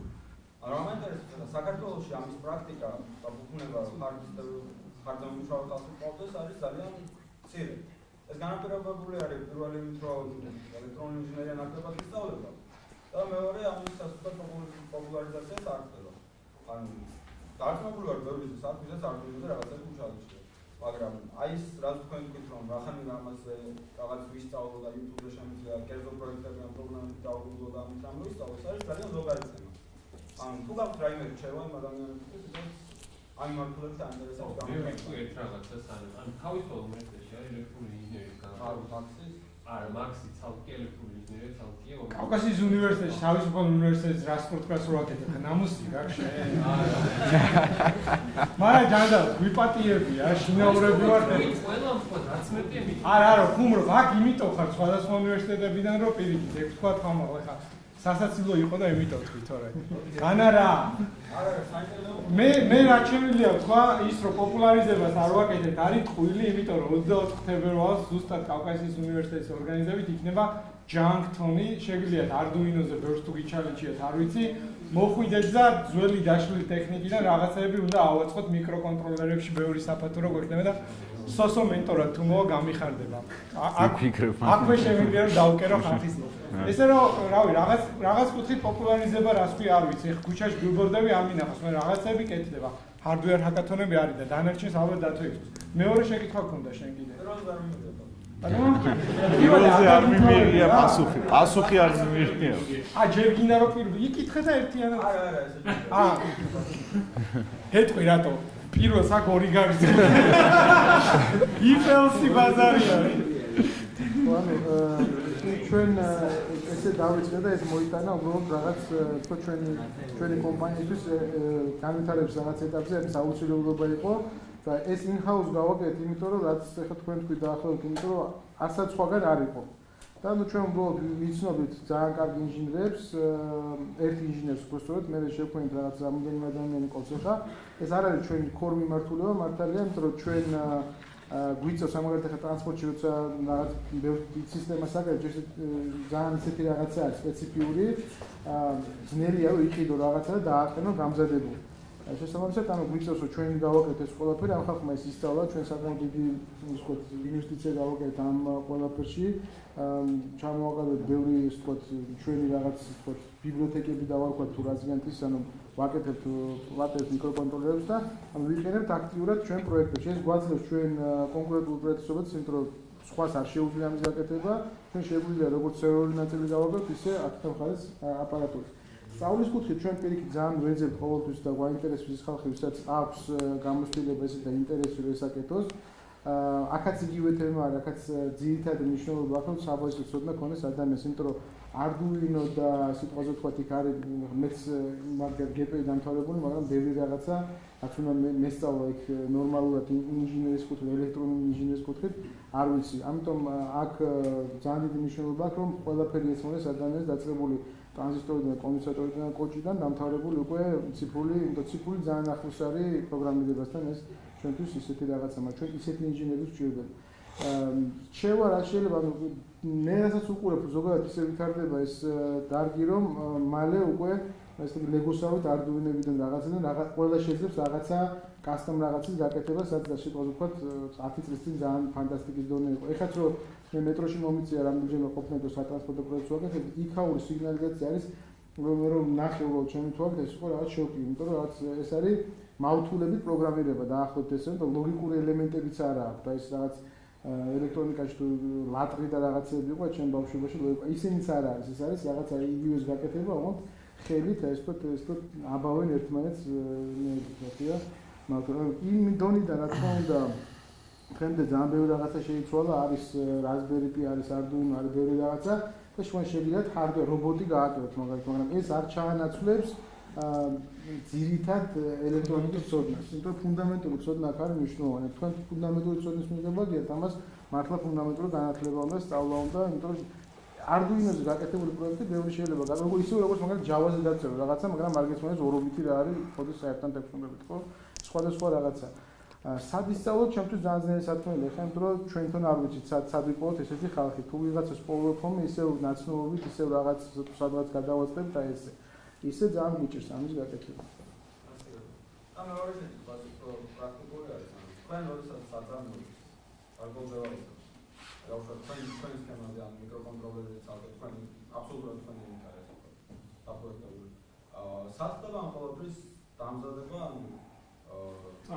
ტექნოლოგიური შენებში ალბათ არ დამახასიათებს, იქან ეს რა გზა არის? რა გზით ხდება, რომ აი მე მაგალითად მაგ გზა ორდი რაღაცა და როგორ ვიდათ 1000 იგივეს აქ ჩავსვათ შემიძლია და გავაკეთე. აი, საქართველოში ორი რაღაც წერტილი არსებობს, ერთი კერძო ადამიანია და მეორე პრინციპში კერძო კომპანიის სახე აქვს, რომელიც აკეთებს ნაბეჭდ პატებს, რომელიც შეგიძლიათ ანუ ტექნოლოგია ალბათ ისეთ, ну, მიხოლთ იცით ალბათ როგორც არის, ხო? ჩორო დასხება ხდება ფოტოკაღალზე და მე ქიმიურად კეთდება ეს პლატა თვითონ. იქ არის მეტალიზაცია რაღაცები დეტალებში არ შევალ საინტერესო არ იქნება. პროტოტიპის მიღება საქართველოს შეიძლება ჯერ კიდევ 2 წელი. რაც შეიძლება მასო წამოს, ბევრი კომპანია ჩვენ ჩინურებთან მუშაობთ, ოღონდ ცოტა ძალიან პატარა წილში, ასე ვთქვათ, ძირითადად მაინც ევროპაში ვართ, იმიტომ რომ ჩვენ ვაკეთებთ მაგალითად რიდერებს, უკონტაქტო წამკითხავებს, რომელიც აყენია იგივე მეტროში, მიკროავტობუსში და იქ არის ძალიან დიდი მნიშვნელობა ელემენტების სიზუსტეს. ჩინეთში მაგალითად ანალოგური ნაწილი თუ აქვს რაღაცას ძალიან რთულია რომ მიიღოთ ხარისხი, ან უნდა ეკროუდეთ ძალიან კარგად შეიძლება, რა თქმა უნდა, iPhone-ი ჩინეთში იწყობა, მაგრამ ნუ ძალიან რთულია თუ არ იცი ვის მიადგა. ევროპაში უფრო იცავენ რაღაც სტანდარტებს და ანუ ცნობილება ამ ელემენტებს იმხელა აქვს, რომ ანუ ეს ანალოგური ნაწილიც იმუშავებს. არის კომპანიები, რომელსაც შეიძლება გაუგზავნო ფაილი, თუ გაინტერესებთ, შეგიძლიათ მე ლაშას მიმართო და მე მოგაძვით რამოდენიმე კომპანიის რეფერენციას, რომელიც ჩინურიც არის ტაივანური, არის ევროპულებიც, რომელსაც შეგიძლიათ რამოდენიმე ცალიც გააკეთებინოთ, უბრალოდ რამოდენიმე ცალი ბევრად უფრო ძვირიჯდება, ვიდრე სერიას როცა აკეთებინოთ, იმიტომ რომ რაც ეტაპი ვაკეთებთ ეს. ეგ უკვე მესამე შეკითხვა. არა, ეხლა ტექნოლოგია თუ გაინტერესებს რაც ფაილები ეს სპეციალურ ფორმატში, რომელსაც არ დაიწყე. მე თვითონ ის აქტიურ ნაწილზე მაინტერესებს. მე მგონი რა თქმა უნდა დაელაპარაკო, რომელსაც ცალკე რაღაც ტექნიკური დეტალები აინტერესებს. ვარიანტი არის, ევროპაში რაღაცა პროდუქტის გაკეთება რადიკალურად გაგიჟდეს ფას, ვიდრე ჩინეთში გაკეთება. აი თუნდაც იმით შეგვიძლია ავიღოთ, რომ ევროპული საიტიდან არის რადიკალურად მაღალი, ვიდრე ჩინეთიდან, მაგრამ ის გაკეთების ვერ გეტყვი რომ რადიკალ ხა მაგალითად შენ თუ DJK-დან გამოიწერ კი, მაგრამ ეს კომპანია თვითონ აკეთებენ source-ს, ანუ აქ ნაწილები არ ჩამოზე კომპონენტებს შენ არ სწავლობ, ესე წარმოების ნაწილია. შემოსოთ ისინი რომ იყვნენ კონკურენტულები, ისინიც აი ეს როცა 1000 ძალიან პატარა პარტია ისე რომ იცოდე იმისთვის, მაგრამ ხო, ანუ 1000-საც გაიკეთებენ, 100-საც გაიკეთებენ, მაგრამ ესეც ფასთანა, setup-ოსთანა დაკავშირებით. იმათთან ეგეთი რაღაც ხოვობა არ არის, რა თქმა უნდა. არის რაღაც პატარა ქარხნები, სადაც sourcing-ის პრობლემა, ანუ ნაწილების მოწოდების და აქ შენ გიწევს, რომ სიტყვაზე ვთქვათ, უყიდო და გაუგზავნო. ჩინეთშიც იგივე თემა არის, ანუ აქ ფასში სხვაობა ეს არის, ხო ხტები გლობალური სამყაროა, დღეს ძალიან დაპატარებულია. ყველას ფასი იცის, ყველას ხარისხი იცის და იმისთვის თუ მუშაობს ქარხანა, მას აუცილებლად ექნება რაღაც კონკურენტული ფასი, ისე მასთან არ მივიდნენ, ასე ვთქვათ. ну არის ყველგან შეიძლება მოიძიო, ანუ ესეთი სხვაობა რადიკალურად ჯერ ძვირი არ არის, მაგრამ იქ თუ ძვირი არის, იქ ხარისხიც უკეთესი არის რეალურად. და არ მოგივა პლატო, როგორც მაგალითად უკუღმა იქნება ჩადურებული რაღაცა, რაც ხონია ჩვენ ეგეთ შემთხვევა, რაღაცა ხდება. შეკითხვების სხვა? ეს შეკითხვა მაქვს. ვიღაცამ წერდა Facebook-ზე გამწარებული, რომ სოსომოხო ისო რა ქვია Google-ის ვერ არის, ხო არ მეშკი. რა გამიხურეთ ამ არა, ვიღაცამ წერდა ის ადამიანი თუ მოვიდა მაინტერესებს სოსომოხო კონტრიბუცია შეიტანა, რაღაც უნდა ვკითხო და ისე ჩამრჩა გულში. მე ცალკე მკითხოს თუ აკარი არ მინდა მაგ თემაზე ლაპარაკი. აი როგორც სტარტაპ კომპანიას რას ურჩევთ? ანუ ადგილობრივ ბაზარზე იმუშაოს თუ უცხოურ კლიენტებზე აითვის სტარტაპს მე მგონი ყველაზე კარგი მასშტაბი მოყვა. ეხლა ისე გამოვარო მე უნდა გითხრა, არ ვიცი, მე თვითონ მაგ სტარტაპი და მე გეტყვი ჩემი განსახილიდან. მე რაც ნახე და რაც გავიარე არის რომ ვალიდაციისთვის ძალიან კაი არის საქართველოს, იმიტომ რომ პატარა არის ყველა ანუ ნაცნობს მინიმუმ მონახავ რა, ვიცი ბანკი ჭირდება, ის ჭირდება პარტნიორებს ნაცნობს მონახავ. Forbes-შიც კი დაგწერენ, რაც იქ წარმოუდგენელია, მაგრამ აი ამ სიმდიდრით, ესე ვთქვათ, რომ აქ რეალური ფული, ოღონდ რეალური ფული, სხვა არაფერი, რომ დავწერე და იქ რომ მივედი, იმათვის ვიყავით გაცილებით საინტერესო, ვიდრე ჩემი ვიღაც მეგობრები, რომელსაც უბრალოდ იდეები აქვს, ან ერთი წელი პროტოტიპს აკეთებენ, მაგრამ ფული არ დაუწერეთ, ამ ძალიან დიდი სხვაობა იყო და კაი ქვეყანა არის იმისთვის, რომ ვალიდაცია გააკეთო, მაგრამ თავიდანვე უნდა იფიქრო, ჩემი აზრით, რომ იყოს გლობალური, იმიტომ თუ გამოგივა, უნდა ღირდეს რა. სხვა მხრივ რავი, მე არ მომწონს, როცა პირიქით აკატავებენ აქეთ და გლობალურ ტემაზე ფიქრობენ. საქართველოს ბაზარზე, რა ვიცი, ჩემი ძალიან სუბიექტური დამოკიდებულება, მაგრამ მე მგონი ცოტა მეორე კითხვა მოყვა. აი მაგალითად ეხლა მე ვიმუშაობ ერთ რა პროდუქტის შეცვლაზე, უბრალოდ ერთი ესი არის რა. ვიცი, ადინესი. ადინესი, ხო ეგრე? ქართულად ეგრე ქვია, ხო? ხო, ქართულად ადინესი. და გეუბნებათ, ანუ სადისტრიბუციო ვერსიის შექმნას რა საქართველოს ლოკალური ბაზაზე.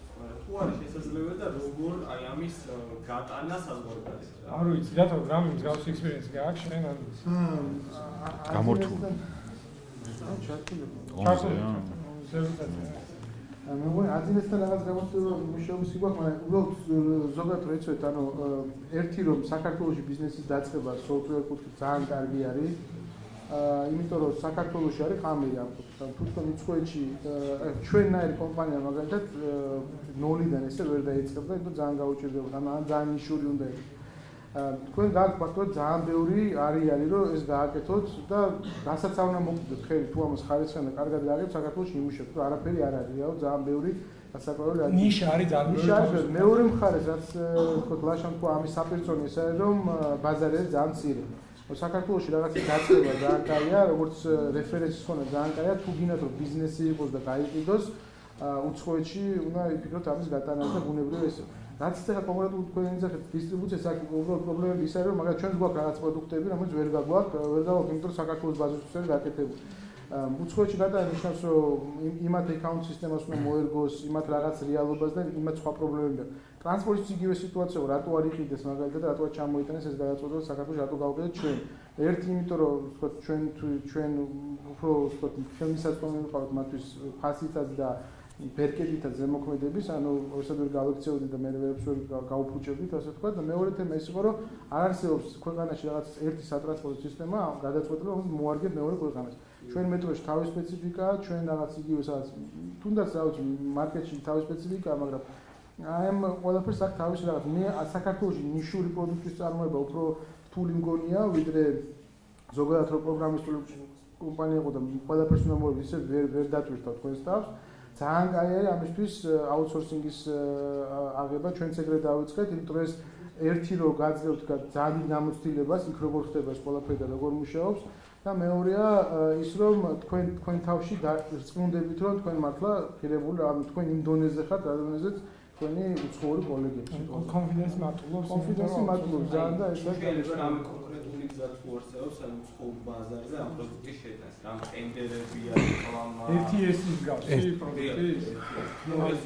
ერთადერთი რაც მე ვიცი მსგავსი პროდუქტის გასაღებად, მე რაც მინახავ ჩემი თვალით დადიან იმაზე, რა ქვია, კონფერენციებზე კი არა, ექსპოზიციებზე, რა სადაც არის ხო შოუ ისინი, შენი სტენდი გაქვს, რომელიც ზვიჯდება და ძალიან გაგიჭირდება.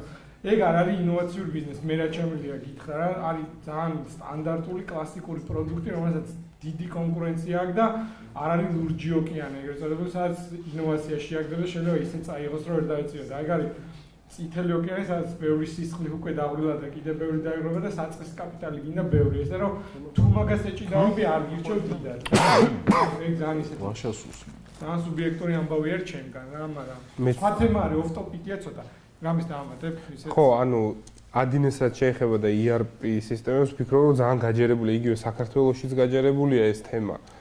და უცხოეთშიც საკმაოდ თუ რამე ინოვაციას არ შეიტან და რაღაც ახალი არ იქნება. ეგ სისტემა იძლევა კონფიგურაციის შეცვლას, ანუ საწყის კონფიგურაციას ყიდულობ და შემდეგ შენ დანალოტებს აკეთებ უკვე შენ რა ასე ვთქვათ, ანუ open source-ია და შენ შეგვიძლია შენი ცნობები შეიტანო რა.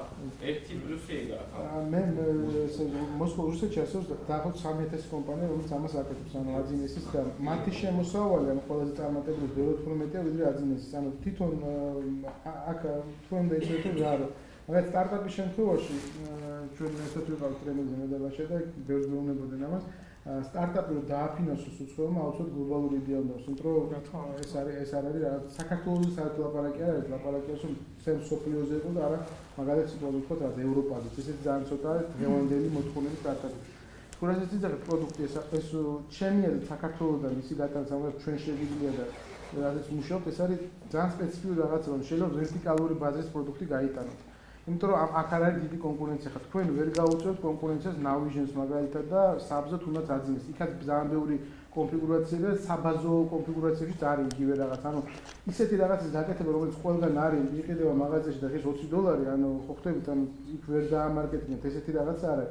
შეგიძლიათ რაღაცა სიტყვაზე ვთქვათ, გამართლების თემა არის, რომ აი თავიდან რომ წავიდე და ვთქვი iPhone-ზე თამაშების გაკეთება და რაღაც ადამიანები უბრალოდ რაღაც სისულელები რომ გააკეთეს, ძალიან გამდიდრდნენ, იმიტომ რომ $1 რო იყიდებოდა 120,000.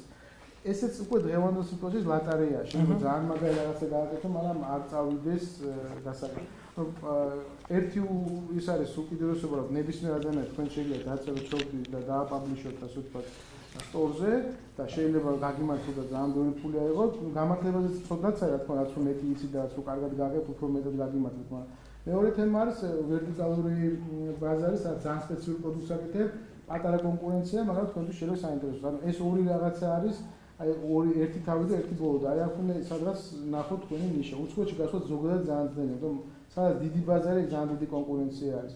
მე თქვენ ჩვენ საქართველოს ვარ და არ ვარ წავწვა სიტუაცია ვთქვათ არც ევროკავშირი თუნდაც არც ის უკრაინა და ბელორუსი სადაც ეს ვთქვათ IT სფერო არ არის უცხო რაღაცა ანუ ეს ყურში რომ ვიღაცა ხდება იქ იციან რომ გაუგიათ საქართველოს არავის არ გაუგია როგორც IT რაღაცის ექსპორტერი თუმცა ქვეყანას არ ვარ პოზიციონირებული არ ვარ პოზიციონირებული რთულია მით უმეტეს პატარა მოდელი იმათთვის ვარ ეხლა ქვეყანა რომელიც არასდროს არ ნახოთ უკაზე სახეთ არასდროს გავუგეთ თუ რაღაც განსაკუთრებული იმის არ აქვს CNS არ უყურებს ხოლმე ხშირ-ხშირად და თემის სკანდალები არის. ანუ ძალიან ძნელია. ამიტომ რაღაც ძალიან ისეთი სტრატეგია უნდა იყოს. ეს რომ ვიცოდეთ, ეხლა ჩვენ საქართველოს ხო, რთული არის. გვაქვს კიდე შეკითხვები. კი ბატონო, იკითხეთ, თამამი. მაინტერესებს, როდესაც გაქვთ ისეთი ამოცანა გასაკეთებელი, რომელიც ახალია თქვენთვის სიახლეა და იმ სფეროში გამოცდილება, თუ გაქვთ ესეთი ამოცანებისთვის რაღაც თიმი ისეთი, რომელიც კონკრეტულად მოტივირებული იქნება დეველოპერზე და ანუ კონცენტრირებული იქნება კონკრეტულ რაღაც სიახლის შექმნას და არ მოუწევს სხვა მაგალითად პროდუქტზე მუშაობა. R&D სკულის ხობა ალბათ. როგორ? Research and Development გუნდს რომელიც მარტო კრეატიულია და შეუძლია ისეთი ამოცანების გადაწყვეტა. გაუყოლავი თოვლისთვის ყავთ ცალკე ხალხი. თუ ყველა ერთად მიჩნევთ. ყველაფერი ის ადამიანები მუშაობენ ამაზეც, ჩაშვებულ პროდუქტებს და პარალელურად ახალ პროდუქტებს, რომელიც თქვენთვის სიახლეა. ვიტყვი მაგას, ანუ სიმართლე რო გითხრათ, დიდი ფუფუნება არის ეგ, ანუ ძალიან რთულია მით უმეტეს პატარა კომპანიაში, ხო, თუნდაც ახლა 40-50 კაცისგან შედგებოდეს კომპანია დიდი არ არის, მაინც ნებისმიერ თვალსაზრისით. მით უმეტეს საქართველოში, როდესაც ბევრი კლიენტი ყავს და ბევრი მიმართულებით გიწევს ერთდროულად მუშაობა და ბევრი მიმართულებით ერთდროულად მუშაობა იგულისხმება როგორც ფარდაჭერის თვალსაზრისით, არსებული პროდუქტების განვითარების და ასევე ახალი პროდუქტების დამუშავების თვალსაზრისით. არის მომენტები, როდესაც აი ამ research-ს ასე ვთქვათ და development-ს ვაკეთებთ, მაგრამ ესე რომ მუდმივად აი ვიღაც თეთრხალათიანი ზეშთაგონებული ტიპები ყავდნენ იქ და რაღაცებს აკეთებდნენ, ესე ხო, ნუ ესე პერმანენტული ხასიათი ამას არ აქვს. თუმცა არის ნამდვილად არის ხშირად ამოცანები, როდესაც აი ეს კვლევის და აი ამ კრეატიული მიდგომების და გაუკვალავში სიარულის ეტაპი აუცილებელია და გაუკვალავს რაც შეეხება, მე მგონი ჩვენთან თვითონ კომპანიაში ზოგადად ესე დამკვიდრებული ტრადიცია, რომ უმეტესწილად გაუკვალავში დავდივართ და რაღაც შიდა ინსტინქტისავით არის უკვე, რომ ნუ აი არ ვიცით ხო, მაგრამ მე რა მაინც ვაკეთებ. ნუ ესეთი თემაა რა. ფუფუნებაა უფრო და კარგი იქნებოდა როგორც მაგრამ არ შეიძლება. აზრის კომპანიას კარგად ვიცნობ რა პროდუქტები, ვიცით თქვენი SSTS, UPS, UMTS. აი ეს იდეები საიდან მოდის? ანუ რამე უცხოური საიტებიდან მიღებთ ამას თუ? არა. გვიკვეთავენ. ვიდრე მიდია საიდან? უყვეთავენ, მართლა უყვეთავენ. არა, მართლა გვიკვეთავენ. მოვა ჯემალ და რაღაც გარკვეული რაღაც მცირე რაოდენობის. ანუ როგორი რაღაცა არის, უბრალოდ კი, ანუ როგორი რაღაცა არის ახლა და ნუ კლიენტი ამბობენ რომ კლიენტი ყოველთვის მართალია, მაგრამ რაღაცა დოზით, ხო? ანუ ჩვენც მიგვაჩნია რომ კლიენტი მაშინ არის მართალი ნაწილობრივ, როდესაც ჩვენ ესე გვინდა რომ მართალი იყოს, ხო?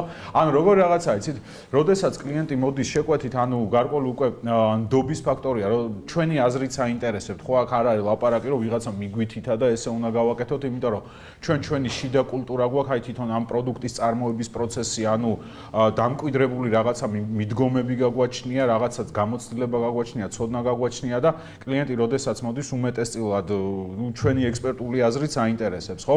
მით უმეტეს არის ხშირად ხდება ხოლმე ისეთი ამოცანებია, რომელიც მართლა წარმოუდგენლად რთული ჩანს კლიენტის თვალსაზრისით, იმიტომ რომ ისეთ ბიზნეს ანალიტიკოსების დამუშავებულია თვითონ ბიზნესის ნიუანსებია გათვალისწინებული, მაგრამ ხშირად ჩვენი ხედვით უფრო ადვილია ხოლმე, უფრო უკეთეს გადაწყვეტილებებს თავაზობთ და ნუ კიდე ერთი მომენტია, რომ ვცდილობთ, რომ ჩვენთვის პროცესი საინტერესოდ დარჩეს, იმიტომ რომ ძალიან ძნელია მოტივირებული იყო, როდესაც რაღაცა ჯანგს აკეთებ, ხო?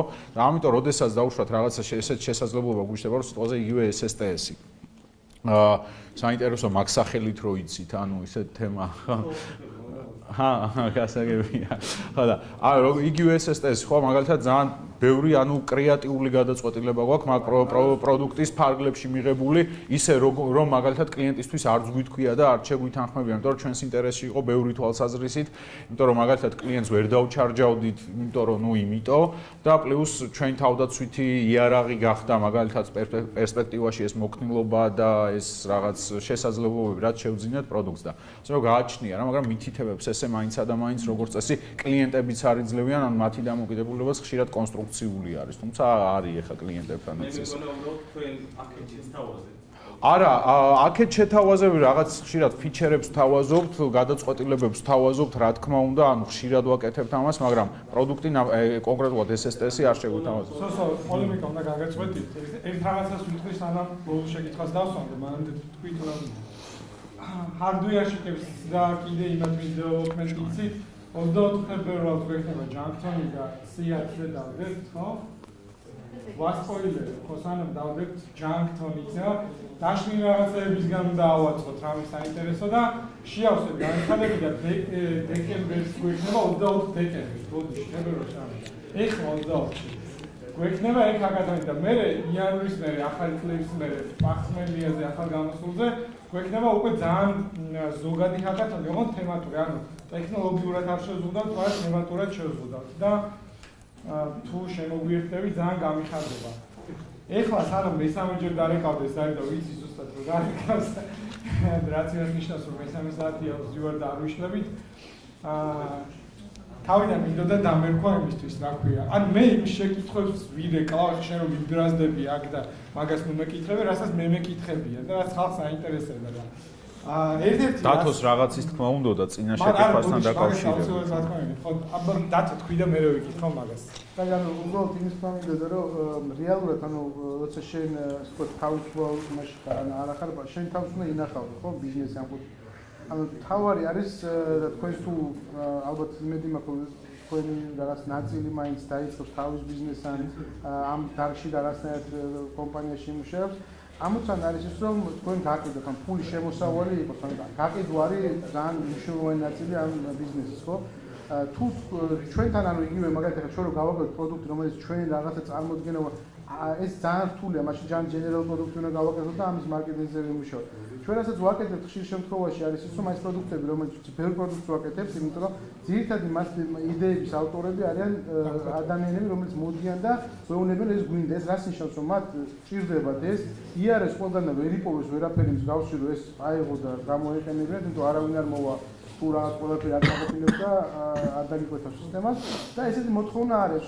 ჩვენთვის ესე შესაძლოა უკვე ბაზის პროვა გავგოუწევთ ამ ნაწილში გაკეთებული რასაც ჩვენ ვაკეთებთ ხო იგივე SSTS-ის მაგალითი იყო ის რომ გავაკეთეთ ბევრად მეტი და უფრო ზოგადი ვიდრე იმენიც უნდოდა იმიტომ რომ ერთი რომ ვიცოდით რომ ასე ვთქვათ ერთი გაკეთება მაინც გვექნებოდა და რეალურად ეხლა გვაქვს უკვე ამ პროდუქტს რამდენიმე გაყიდვა, მათ შორის საზღვარგარეთაც გვაქვს გაყენებული, უცებ ვაყენებ და გავაკეთეთ ისე რომ ჩვენთვის ეს ბიზნესის შემოსავალი ყოფილიყო. ამ შემთხვევაში არსებითი ამოსავალი წერტილი, ანუ ჩვენი ფანტაზია სტარტაპისგან განსხვავებით, ჩვენი სტარტაპის შემთხვევაში ეს არის კაი იდეა გაყიდა, იმას აკეთებ ჯერ ამ იდეით დაწვევ. ჩვენ შემთხვევაში უფრო ცოტა ხო მოწყენილი რაღაც იმაში ვარ, იმიტომ ჩვენ გვეუბნებიან იდეას და მე ჩვენ ამ იდეას უფრო ხორცს ვასხავთ, ეს კი რაღაცა ხო ძირითადად. სოციალიზმის გიყვებოდა საინტერესო რაღაცას, იგი შემსმადივრად მოყვა. შაჰიდის კამრები არის, ეგეთი გაგებაო რა, IT კომპანიებში საზღვარგარეთ, რომ რაღაცას თვითონ მომოსგავენ იდეას და მე რეყიდიან რა, ანუ მოდი რაღაცა გავაკეთოთ პროდუქტი და მე დარბიან ხო არ გინდათ რა.